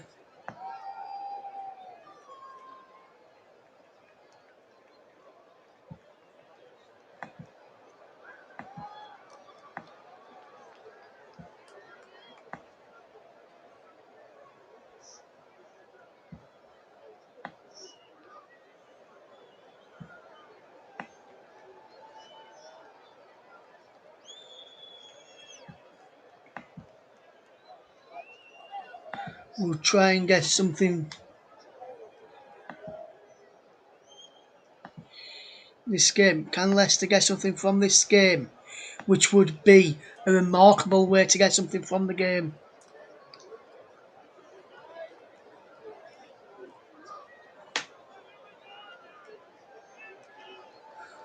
Good bit of play is Soyuncu. Soyuncu has it again. Martin almost just behind Martin, who gets it back to Kasper Schmeichel.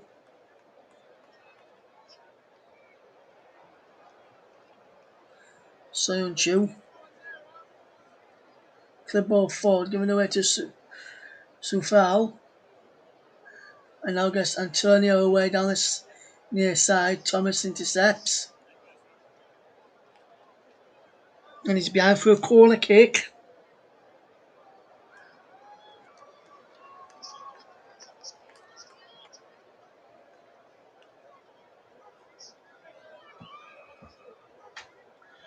It's still 2-1 to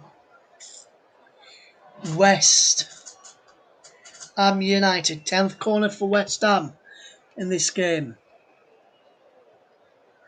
Bowen to take. He's got 4 hours if he wants to go short. So they're going to the mixer. Dawson is it back across goal.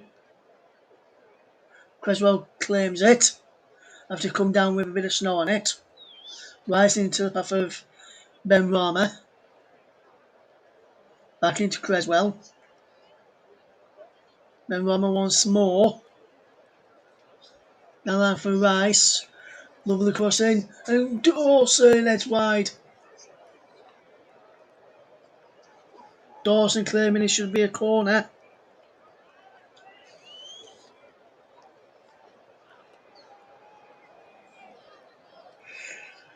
We're not sure if it was a corner. Let's have a look, see if it is a corner.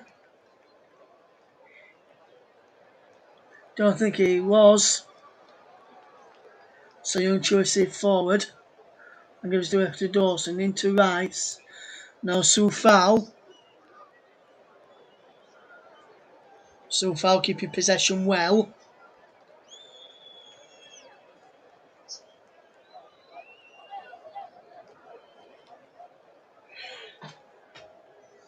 Rice feeds Creswell. Here's Sufal into the path now of Souček. Rice out wide to Ben Rama. Ben Rama with the cross in. And read by Antonio, cleared away this time. Ben Rama has the ball back. Now it's Creswell back to Ben Rama. Now into the path of Souček. Now to Sufal, probably just gone offside. With the low ball in, it's cleared by Soyuncu. Almost went almost into his own there, but he looked as though this cross still passes. Victor was just outside there, Sufal was on.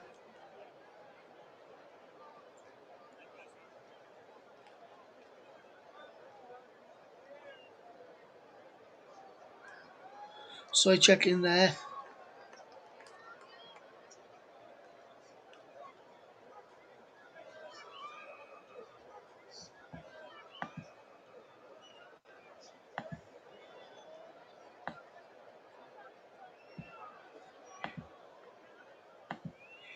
Bowen takes his shot into Ben Rama. Lovely corner. Can't pick out a man in there. Just going over there to Dawson. And he's behind for a corner. Double change for Leicester. Iheanacho. And some on there.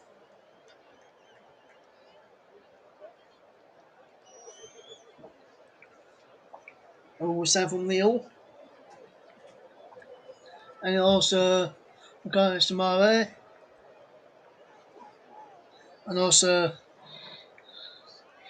Kelechi Iheanacho also about to come on. I wonder if it'll be for Vardy and possibly may have to go to say with either Tillemans or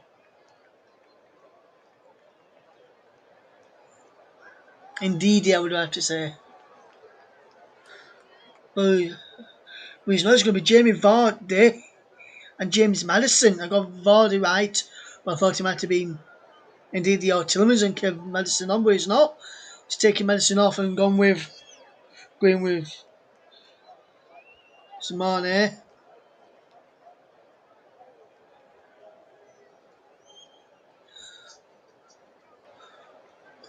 Cleared away by Thomas. There's Sufal. And now here is Fanals.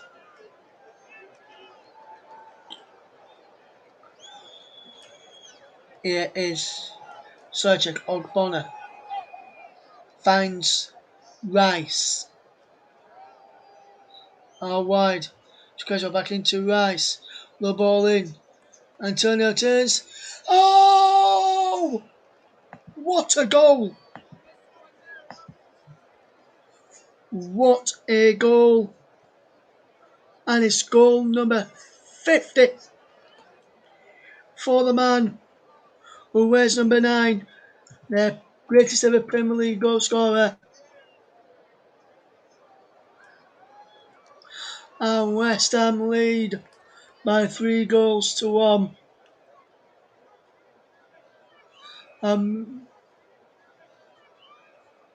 Mikel Antonio makes it 3-1. Superb display from West Ham today. He's been superb today. 3-1 to the Hammers now.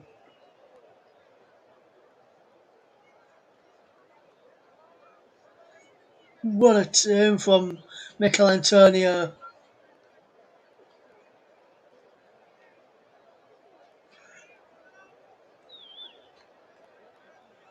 Too strong to keep the hold of the ball. No chance for Schmeichel and no chance for Soyuncu, and that should seal the win now for Leicester. It should seal the defeat for Leicester, win for West Ham. Lovely turn.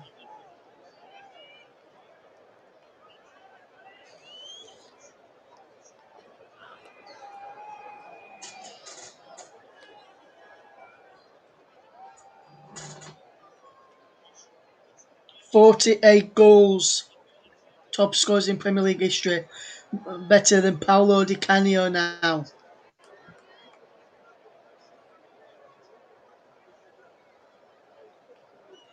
And the changes now for Leicester have been made, and it is Madison and Ian Atcher. Is Madison and Vardy who's gone off.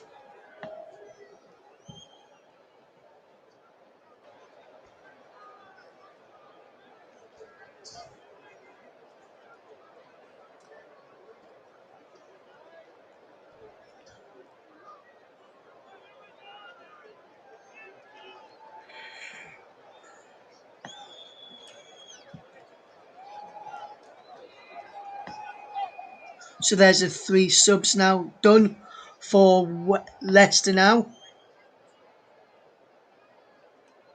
Moves the ball towards Ian Nacho, can't go on end of that, and he runs all the way through to Fabian. So there's a couple changes. Rubico Samore for Madison, and Ian Nacho is on for Jamie Vardy.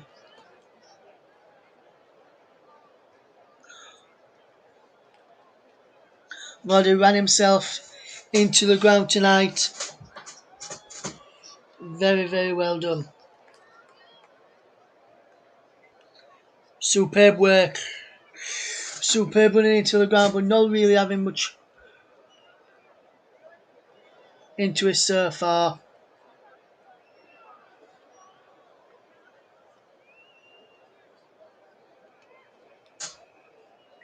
And now there's a foul on Ogbonna by Iheanacho. And I've already made a decision for man of the match. Or player of the match, which is sponsored by Commentary Services. I'll announce it soon.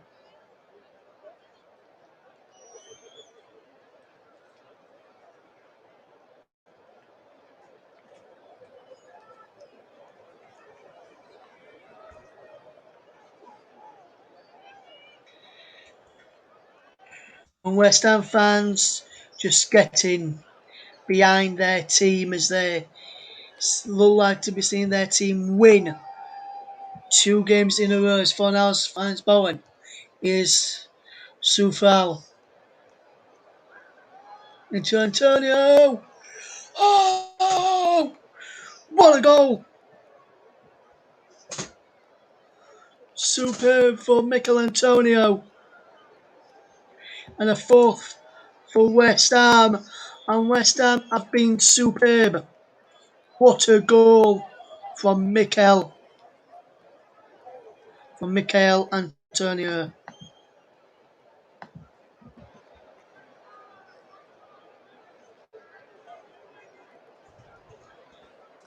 And I did have a one for man of the match.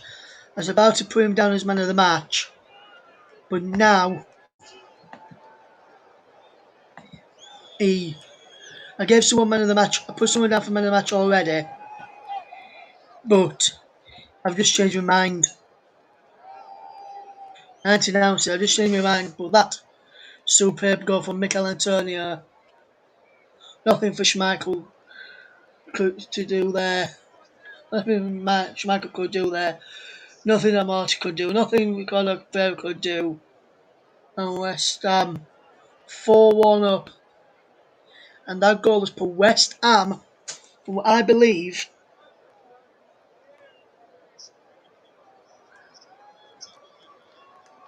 to be top of the Premier League after just 2 games of the season.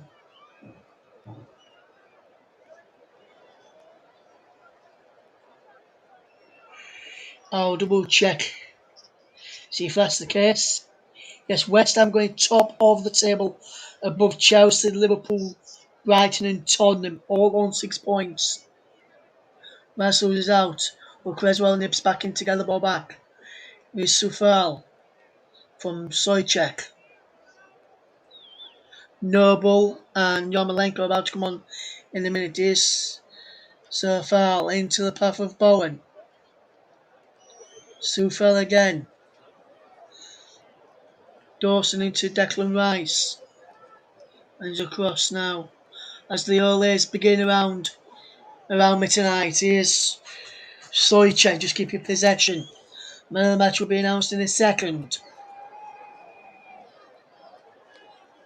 More Noble and Andrei Yarmolenko about to come on in a moment for West Ham. And while they're just knocking the ball around between each other at the back, and the Olays are going on, I can tell you that the man of the match,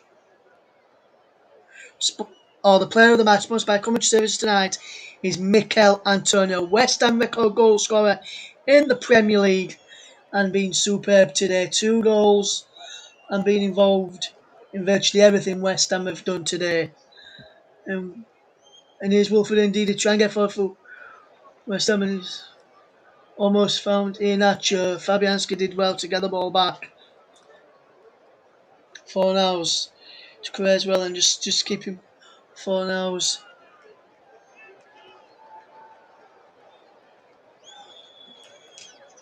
Superb work from Dawson. Here's Declan Rice.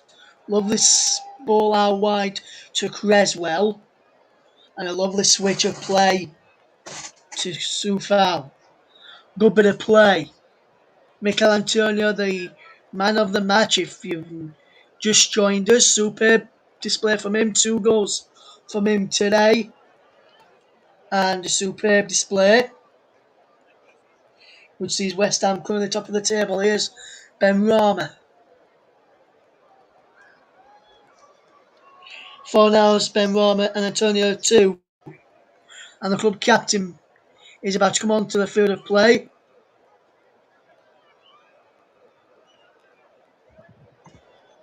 And it's Said Ben Rama for Mark Noble. Mark Noble is on.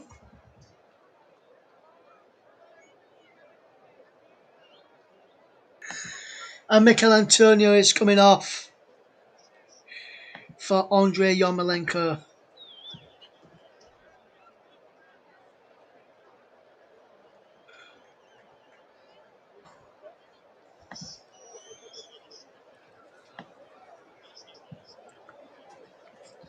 Superb display from Mikel Antonio today.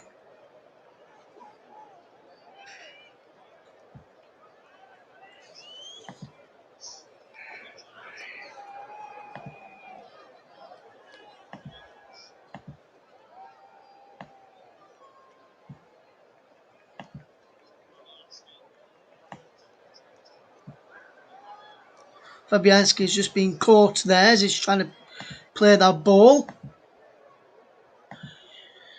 Caught by Patson Daka. As we see West Ham leading by 4-1. We are top of the league is the cries around the London Stadium as some of the fans leave the ground and make a way home. Is Inacho to Conor Pereira loses out. Noble gets the ball back. Here's Declan Rice. Declan Rice wins a free kick. Rice has passed on the captaincy to Noble to Wave for the last few minutes.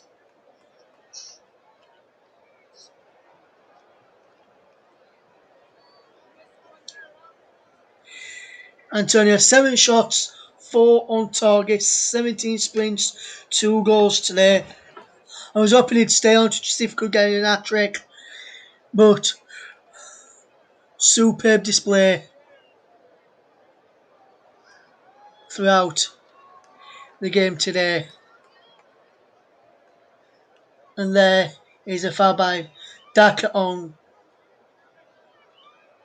Dawson. And now Noble just, as West Ham go on with that free kick quickly, here is Declan Rice to fetch the ball forward. Soufal.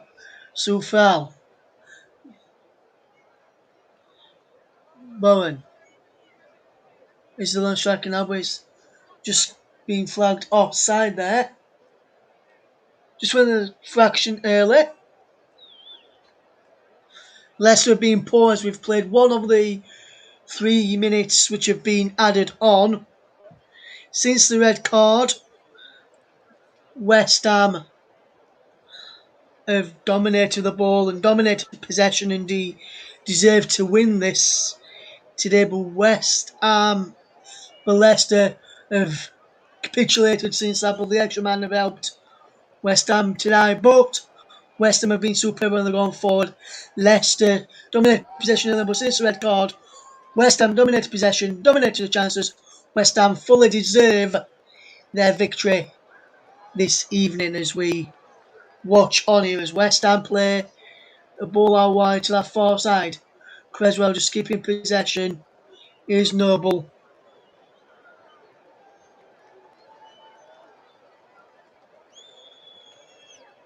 Here's Rice as the fans crowd sing out "I've ever blown but Moles" there, the anthem of West Ham United. As the fans are just seeing the game out, as some of the fans have left to avoid the traffic. Here's Andrei Yarmolenko looking to try and add a 5th. Will he, or will he just get to the corner? Push the ball in, saved by Schmeichel. 30 seconds left. Here's Iheanacho.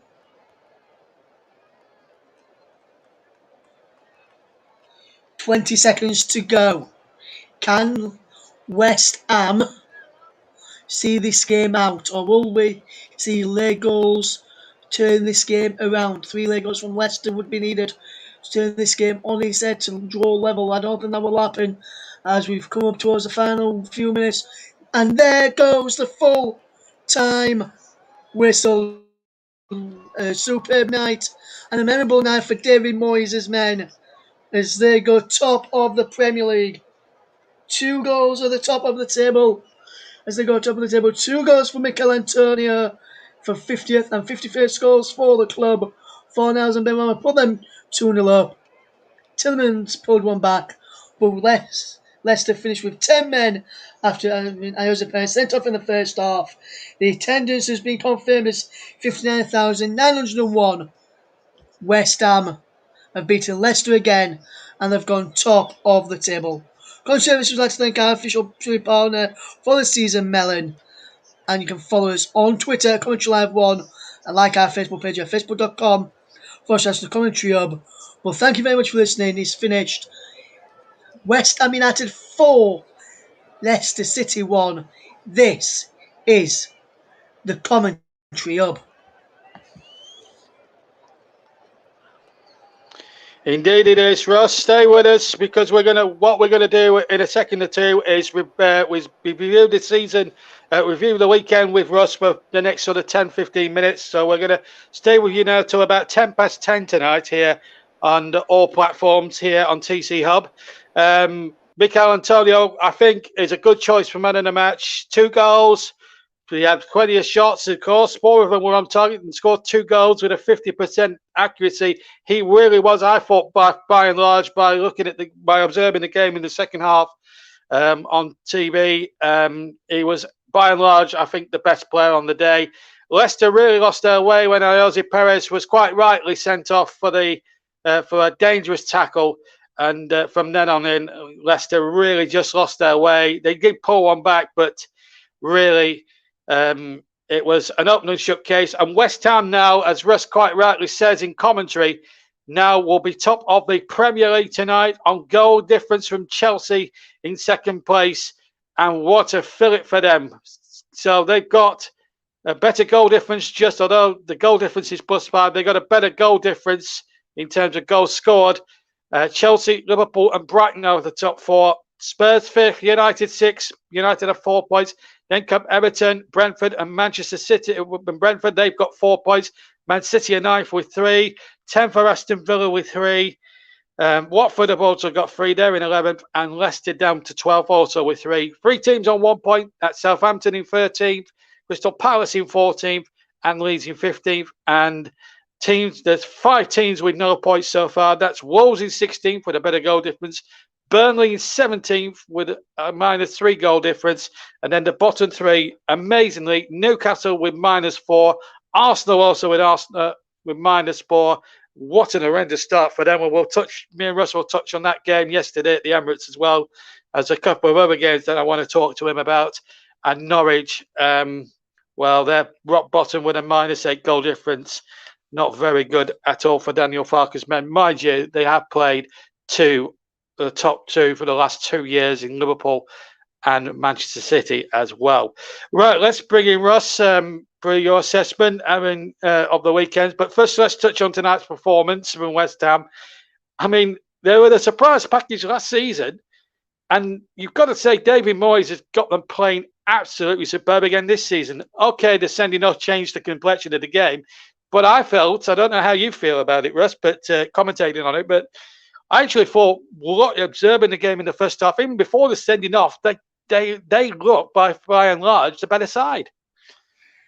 Yes, West Ham didn't really have a lot of possession prior to the sending off, JB, but they were looking like, when they did have possession, looking like they were going to create chances. Even when Leicester had possession, were putting Leicester under pressure to make mistakes, not letting them force the passes through into the midfield, which they normally like to do.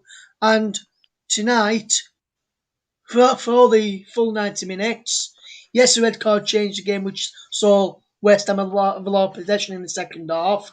But for me, over the course of the 90 minutes, Leicester were very, very poor tonight, and West Ham fully deserved their win, and they could have even had more tonight, JB. Absolutely, and I think Mikel Antonio, I think you take the 2 goals out of the equation as well. I thought he had a super match actually on tonight. I thought he was absolutely superb.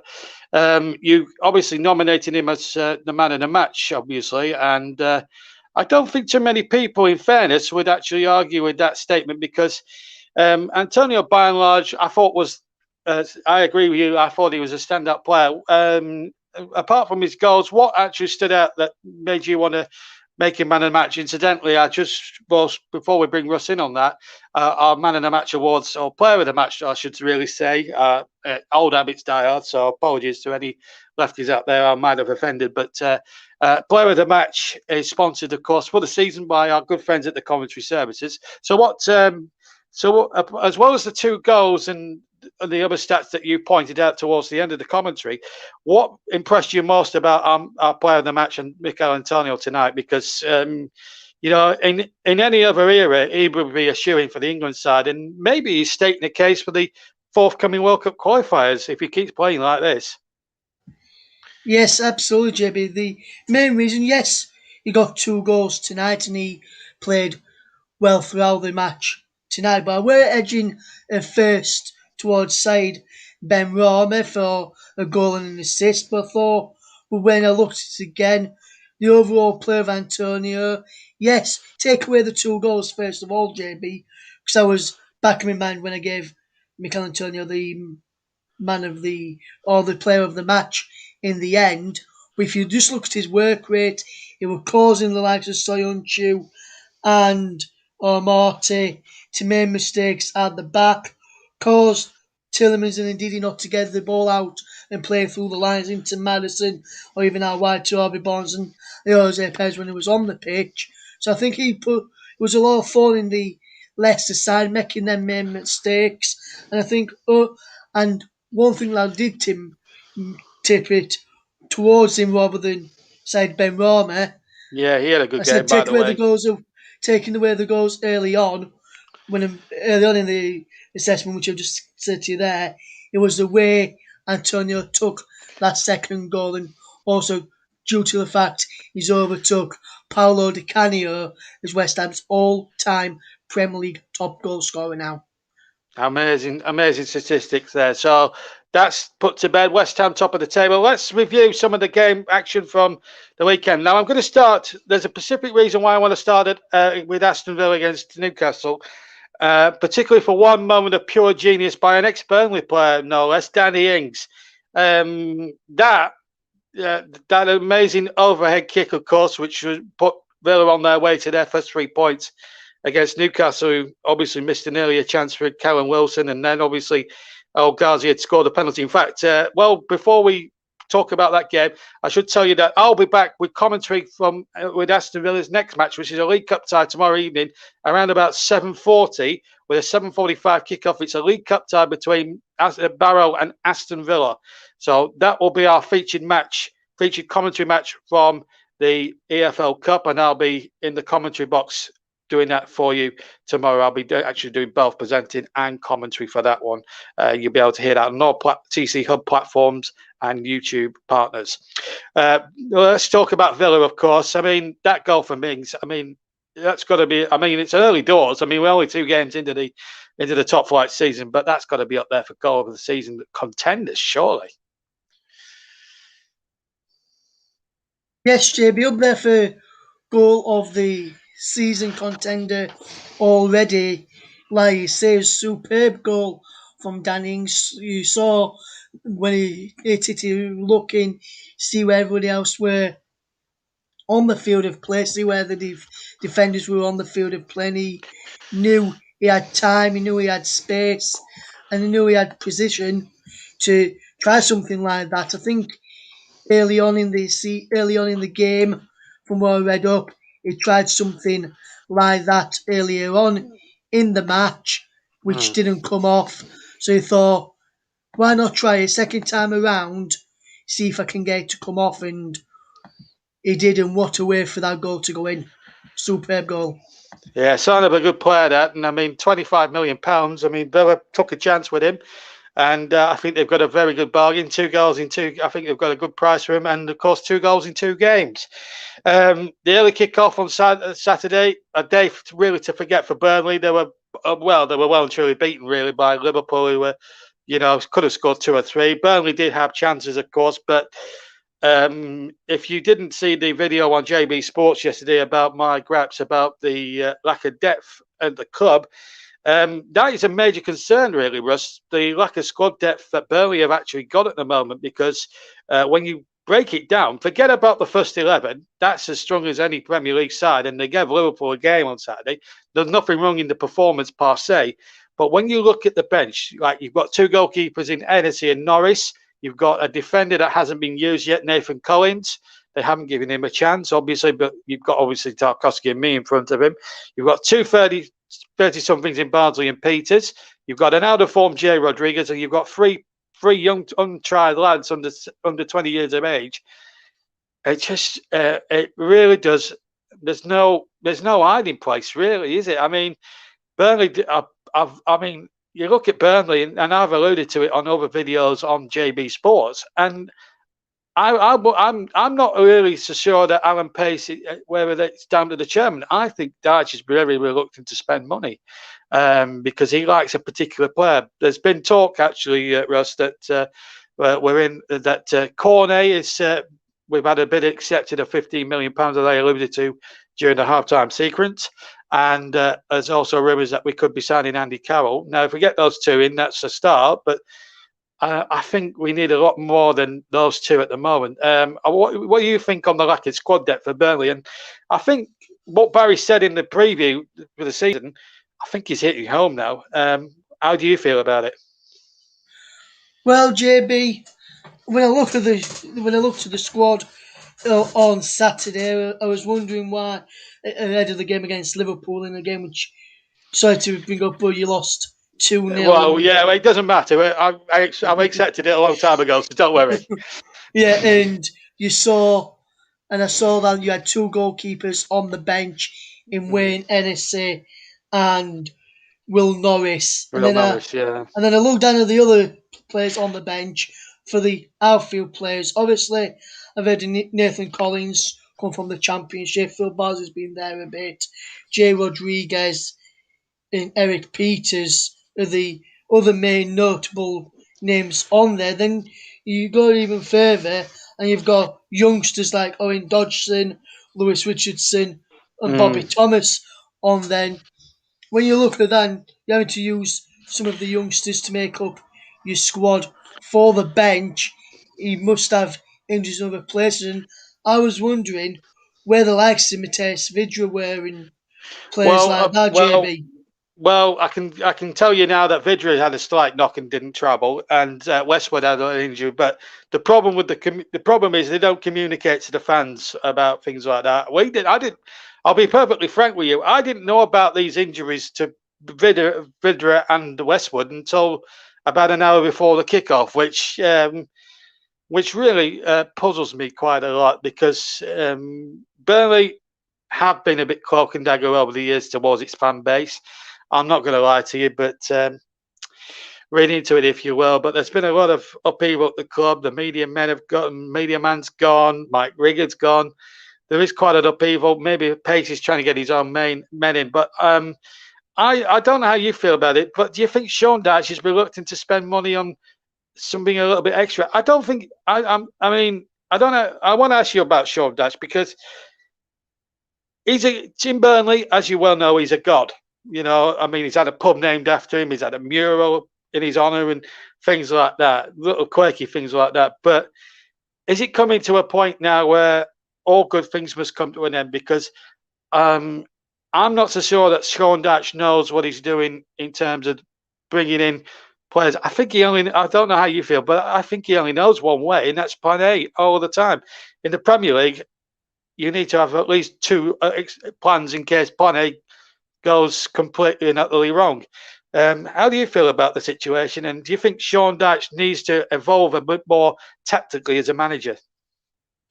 Well, the first question is in regards of, do I think he's reluctant to spend any money? I'm wondering if at the moment Alan Pace, with the window coming up towards the end, has said to him, get people in early who you think can have an immediate impact so before the actual season starts, which is fetched in the likes of Nathan Collins, who, yes, so far is on the bench, but if called upon, he can have an early impact in the game, in games. I mean, what I've seen from him in the Championship last season and over the last few seasons.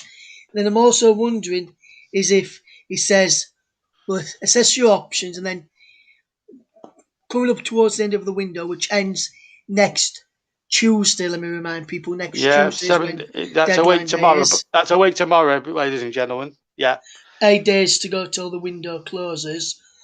Then I'm wondering if on that one we will, if you'll, after this weekend's matches and the midweek matches for Burnley with the Carabao EFL Cup match on, I think it's either Tuesday It's or Wednesday. Wednesday. It's a Wednesday nighter, and I think it's. Let me just check the kickoff for that. Incidentally, it's a 7:45 kickoff. Yeah, 7:45 against Newcastle on Wednesday. I wonder if Mm. Dyche and Alan Pace are looking at that and thinking, right, we'll see how we're doing the Carabao Cup against Burnley with, because I think that Dyche will probably use some of the fringe players, the Yes, people yeah. In we fairness to mentioned. Dyche, sorry to interrupt, Russ, but in fairness to Dyche, he has said he'll use some of the fringe players. So I wouldn't be too surprised if he plays Wayne Hennessy and one or two of the fringe players in that one. Jay Rodriguez, possibly Ashley Barnes, maybe. Um, Yeah. So I'm you wondering if you'll know, have a look in that game at some of the fringe players first, see where they need to strengthen, see where he thinks they need to strengthen more. Alan Pace watch about the video and then Sean Dyche push names to him and then look at if the deals are viable to get in now or whether they'll have to wait to get some in for January. And I think, and the reason why I'm saying this, JB, is because you see, not all the clubs in the world at the moment, not just in England, not just in the mm, Football League, not just the bottom tier of the Premier League, top tier as well. We've not really seen much spending from the likes of Chelsea, Manchester United, that's a good Man, point. Yes. Man City, Liverpool, so on, because of the players on the ball last summer, all the players on the ball last January when they were under COVID impact without no fans inside the stadiums and no revenue coming in that way to go towards transfers or wages. Maybe they're having to use the money that they got, the players that they bought in last summer, pay some of the prices this summer for some of the players. So Mm. delayed some of the prices that they bought for the players they bought last summer till now, and that's why there's not been any major signings or big signings yet in any of the clubs in the top in Europe or in any of the leagues across Europe and in the world, including England, like in the Football League as well. So maybe we see a bit more movement in January, and Or then possibly the next 7 days, because or maybe the next team. 7 days, Yeah. 8 days or so, and then maybe and then after that maybe January, and then next summer there'll be a lot more money spent because they've had a lot of revenue from this season with fans being back in the stadium. So I'm wondering if that's part of the problem, JB. And the second part of that question, do I think he needs to change tactically? When I saw the highlights back of your game against Liverpool, when you went 1-0 down, you still tried to attack, which left space open at the back. And I think when you go 1 down, yes, attack to a certain extent, but he was attacking and he was pushing the fullbacks, Taylor in I think I can't remember who it was who he played and Lowton, Taylor and Lowton, they were pushing too further up, Mm. which gave Liverpool, which only left Yes. Tarkowski and me back with with Liverpool front three, which is always going to be a big problem against Liverpool and whatever club you're going to face. Say when you play against Leeds front three, Harrison, Rafinha, and Bamford. If you leave just your two central defenders against those, you're going to get exposed there as well. So you need, if you go behind, you need to not push. Yes, go for it a bit, but don't push your fullbacks too far up the field. Push them up with the same side high line as your centre backs. Then when opposition on the attack, all four can drop back together, and then maybe drop midfielders back if needed to help back cover. So I think with the tactic side, just needs to tweak to be where the fullbacks don't push as high when you're trailing in the games, JB. Absolutely. Well, that's enough about Burnley, because we've touched on them for about 10 minutes. Let's move on to your club, actually, Leeds United. They got a 2-2 draw against Everton. They had to come from behind a couple of times to get the point. You were there, actually, as a spectator. How did you assess Leeds' performance on Saturday, and what were the plus points? You can talk about the negatives, but what were the good things about the performance from your point of view as a Leeds supporter? Well, JB, it's my first game back at Ellen Road in 17 months. Oh, it was great atmosphere, by the way. Yes, great atmosphere. Sold out Ellen Road for the first Premier League game in front of fans. If I take away the West Brom game, where there were only a small section of fans inside Ellen Road on that game for the final game of last season. Full crowd, got flags, atmosphere electric.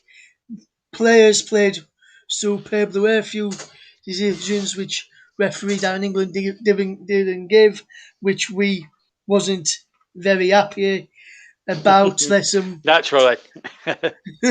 And there was one where he booked Patrick Bamford in the first half, and I've seen footage back, so I was at the other end of the pitch from where it happened, and Mina kept falling to the ground and falling to the ground and getting back up and then falling back to ground while keeping all the possession from Patrick Bamford. And then he got up, Mina fell to the floor again. He got up after Bamford blocked his clearance down the field, and he looked to me, JB, as if that Yerry Mina bit Patrick Bamford on the arm as he got up, and then tried to get him sent off by putting his head towards Bamford's head to try and get Bamford to headbutt him. And I've seen a comment on social media, I think it was yesterday, saying someone who was down near the stand where he was saw Bamford lift up his shirt and have blood pouring down his shirt from where Mina caught him. He didn't get penalised for that, Yerry Mina. Can I ask a question? Will VAR call to this? From what I saw and from what I listened back to, VAR did check it and said there was nothing wrong on Yerry Mina's part when apparently you could clearly see that he actually put his mouth to his arm as he got back up. It sounds like some VAR controversy there. I must admit I've not seen the full highlights back, but from what you've seen and what you've said, then it looks like VAR have missed a trick there with that. Yes, and then going on to the penalty which Everton got, which put them into the lead, JB, when Dominic Calvert-Lewin went down inside the penalty area. At the time inside in the ground, I turned round to people back, and as I said, to the back of me, and I said, I think this is a penalty, I think this is a penalty. But when I've seen it back later on that evening, when I got back and listened to what Liam Cooper said, I concur with what Liam Cooper said. It wasn't a penalty. DCL grabbed hold of Cooper's shirt. Cooper grabbed hold of him, and then you see we're still holding on to Cooper's shirt. What Cooper had hold of is DCL chucked himself to the ground. Referee had a perfect view, said no penalty. VAR got involved, and it was Kevin Friend when Darren England had a perfect view, and he said penalty. And yet, later on in that game, Yerry Mina again, JB, I'm going to mention Mina again. It was towards the end. You don't hold back. Just tell the listeners. I don't hold back, guys. Yerry Mina at the end grabbed hold of Patrick Bamford by the head inside the penalty area as he tried to flee the ball in towards the end of the second half and brought him down. Referee blew up for full time. Leeds fans chanting for VAR, and I didn't already know this at the time on the ground, but then when I listened back on the highlights on TV later that day, VAR already checked it and said it was not a penalty when you could clearly see he had his hands round his neck and pulled him to the ground. Well, there you go, folks. We unearth controversy on the commentary hub. We're better than the BBC, aren't we? In earthing out the finer points of the game, and Ross has eloquently put it quite well. But so controversy at Ellen Road, but a good point though for Leeds United nonetheless against a very good Everton side. I just want to point out, JB, I was for the Rafinha goal. I had a perfect view of the strike from Rafinha, and what a hit it was as well. That's his third goal in 3 games against Everton now. Won at Ellen Road last season, won at Goodison Park last season, and won at Ellen Road this season. I just want to point out as well, he may not have gone on the field of play on Saturday or against Manchester United last week, but it's finally good to see Adam Forshaw back amongst the Leeds United Absolutely. first team again. He's not played since we played Charlton back when he was back in the Championship away from home when he suffered an hip injury. Been out for quite a long while, and he is now back amongst the first team squad. And I think a player to keep an eye on, JB. He's not featured yet for the first team. He's been on the bench the past couple of games. I'm going to earmark this person who I think is going to have a really good future in the game. Crescencio Somerville. Remember the name. He could be on show for Leeds against Crewe in midweek, so if you can manage to see any highlights, keep a check. But Crescencio Somerville, quick winger and loves to have a strike. If you've not seen it yet, check out his goal for the Leeds under-23s against Crystal Palace last Monday night at Selhurst Park. That was a superb goal and also a superb pass from Jack Jenkins to set him up as well. And also another player to keep an eye on, Joe Gellart as well. Superb striker, got a goal for Leeds as they lost 4-2.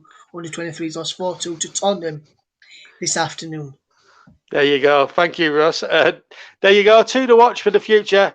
Thanks to your big match commentator there, and of course, resident Leeds fan. Right now, we are running out of time. We've got about 5 or 6 minutes left of the program. We've already talked about Arsenal yesterday, so we're going to park that there. That was yesterday. We did speak about that at length after that with Mike and with Russ. Manchester United drew 1-1 against Southampton yesterday, of course.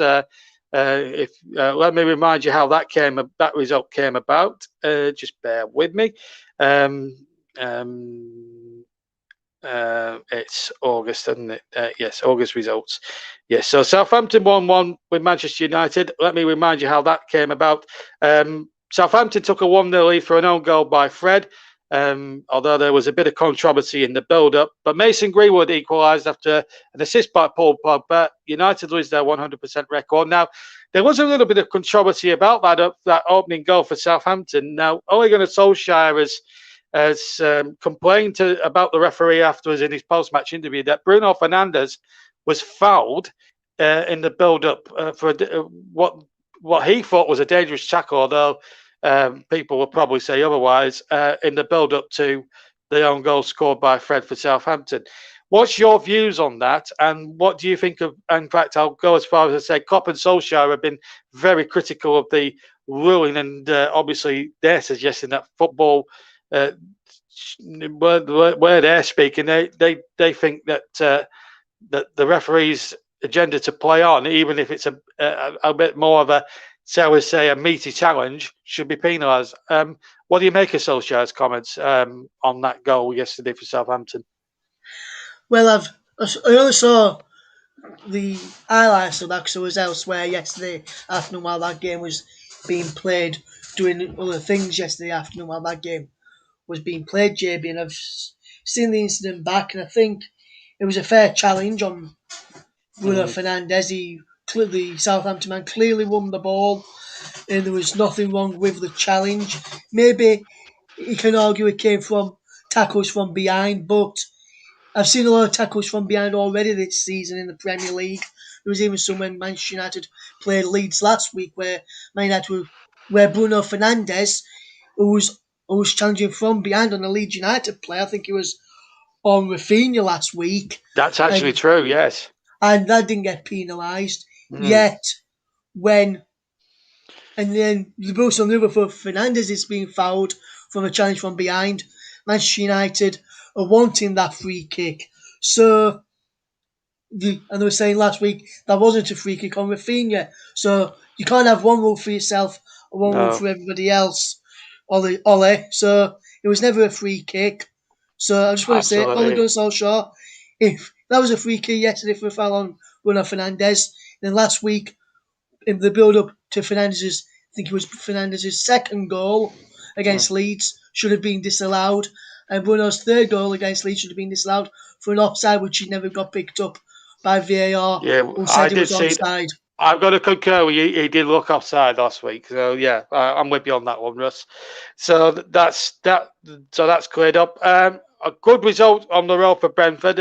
Obviously, there were chances in that game against Palace, but Brentford. I mean, that's an amazing start for them. A win against Arsenal in week 1, and now week 2 they've got a draw. They have 200 derbies, 4 points. I think Thomas Frank, if you'd offered him those 4 points now, Russ, I think he'd be delighted with that, wouldn't he? You would think. You would, JB, yes. And Arsenal last week, very, very poor. Brentford, very, very good. And from the highlights that I saw in that Crystal Palace Brentford game, Crystal Palace were okay, should I say. Brentford, Lord Possession, should have really won it for me, incidentally, in that game. But very, very unlucky not to win it, Brentford, for me on Saturday. And I think if they had a winning, no Crystal Palace fan could complain. And we mentioned about Arsenal there as well, briefly, JB, when we mentioned about the Brentford one. And just Arsenal has lost more home games in 20 months under Mikel Arteta than they did in 6 years under Wenger at the Emirates. And Yeah, since losing to Leicester, I think the last win of the Emirates for Arsenal may have been against us back in it is. February last year. Yeah, And we'll your touch team on Arsenal a bit, Burnley Brie. and your Yes, team Burnley actually did the double over Arsenal last year. that's not strictly true. Actually, we took a 1-1 draw at Turf Moor, so no, we took 4 points. I just want to put you straight on that one, Russ. You've been good with the stats up until then, but I can tell you it was a 1-1 draw. We actually should have lost that match at Turf Moor, funnily enough. But having said that, no, we took 4 points. We did win it. You are right, though, that we took points at the Emirates, although I thought we were quite lucky. But no, it is a sad state of affairs at Arsenal, and we touched on Arteta's future yesterday. But let's finish with a positive, and we've got to finish with Jack Grealish. Of course, Manchester City's new £100 million man scored yesterday. Scored on Saturday, even if it was a bit on the fortuitous side. And as Manchester City just rolled over Norwich, of course there was also a win there for Brighton as well. We're not leaving Brighton out, but their game was a bit more low key against Watford. But I want to finish with Manchester City, if I may, Russ. I mean, it was an expected 5-0 result. Most promoted teams will go there, have a go for about 15, 20 minutes, and then Manchester City will always get that breakthrough, however lucky or fortuitous they may get that first one, and then the floodgates opened up, and it was a classic case. But for Jack Grealish, that'll be a big weight off his shoulder. Doesn't matter how they go in, they all count. But it'll be a relief to Grealish to get that first goal on debut at home. And Manchester City, you've got to say, were far too good for Norwich on that day, weren't they? The word JB, yes, the Man City was superb that day from the highlights I saw. Obviously, I didn't see the game because it was a Ellen Road, as we've already touched upon. But from what I saw on Absolutely. the highlights, they were superb. And in the predictions, which I did on here alongside Luke Turton, which I'll announce the results of in the next couple of days or so, just keep a check out on the socials to see how me against Luke went on in the predictions for the Premier League, including this game tonight. I actually went for 6-0 Manchester City, and I thought they would have, and I thought they might have got that later on as well. And with Jack Grealish, everyone was saying he's very, very lucky. I think he was lucky as well. But for Jack Grealish, it doesn't matter how he goes in. He could win off his backside for all he cares, and he still scored. But off his Absolutely. knee, and he just bounced off his knee. Unfortunately for Norwich, he went in, and unfortunately for Norwich, Tim Krul with a own goal in that one as well. And for what I saw, very unlucky for that one for Tim Krul as well. Yeah, absolutely. Well, thank you, Russ. I mean, it's been a It's been a nice half an hour chat. And actually, for any of our Monday night games that we're going to do on the TC Hub, I think we'll make that. I think after the match, Monday night matches, any Monday night matches we do in the Premier League here on TC Hub, we'll do a little review of the weekend after, a little feature for you, just to give that coverage a bit more of a rounded depth and obviously look at most of the sides in the Premier League. Anyway, that's about it for myself and Russ. Big thank you, of course, to Russ. And speaking of Russ, he will be back on Friday with a live Premier League prediction against another guest. Join him at midday, around about midday for that one. And of course, he will let you know how he got on against Luke in the predictions. Our answer to Mark Lawrenson, of course. And I'm sure he's laughing in the background there. But yeah, anyway, as for live action, I'll be back tomorrow in the commentary box, as well as hosting as well. We're going to be covering some EFL, we'll be covering a tie from the EFL Cup, in particular the game in the Lake District. Yes, we're going to be in the Lake District tomorrow for unofficial live commentary of Barrow against Aston Villa, as Villa make the long trip up from the Midlands up to the Lake District. Join me at around about 7:40 tomorrow night. For a 7:45 kickoff, full match commentary, and just to remind you, if it does end a draw after 90 minutes in any of the ties in the next couple of days, then it will go straight to penalties. Just to remind you of that. And of course, we'll have another League Cup tie, I would have thought, on Wednesday, but I'll tell you all about that tomorrow. As for hopefully, we'll be still hoping to cover some Premier League action on Saturday, and of course, we've got international football hopefully coming your way as well in a couple of weeks' time. So plenty of good commentary and a lot of good content coming your way on TC Hub, JB Sports, JDAT Football, Storm FM, and Periscope, Twitter, and Twitch, and Commentary Hub too, of course. I nearly forgot that. Sorry, Russ. I nearly forgot your channel. Anyway, big thank you to Russ and for his comments and his punditry tonight on his review on the thing. Very forthright as usual, Russ. Never holds back. And I hope you've enjoyed our coverage tonight. Well, West Ham were before one winners. Leicester, a very sorry display. Jose Perez rightly sent off for a horrible challenge. They might give him a free match. I think he'll get an automatic 3-game ban. It was a straight red, turned on VAR. But West Ham, superb. Mikel Antonio took his 2 goals well. And now they're blowing bubbles at the top of the league. Isn't it nice to be a West Ham fan? From all of us here at the Commentary Hub, have a fantastic rest of your Monday. And I'll see you tomorrow for Barrow against Aston Villa in the EFL Cup. But from all of us here, take care. Good night.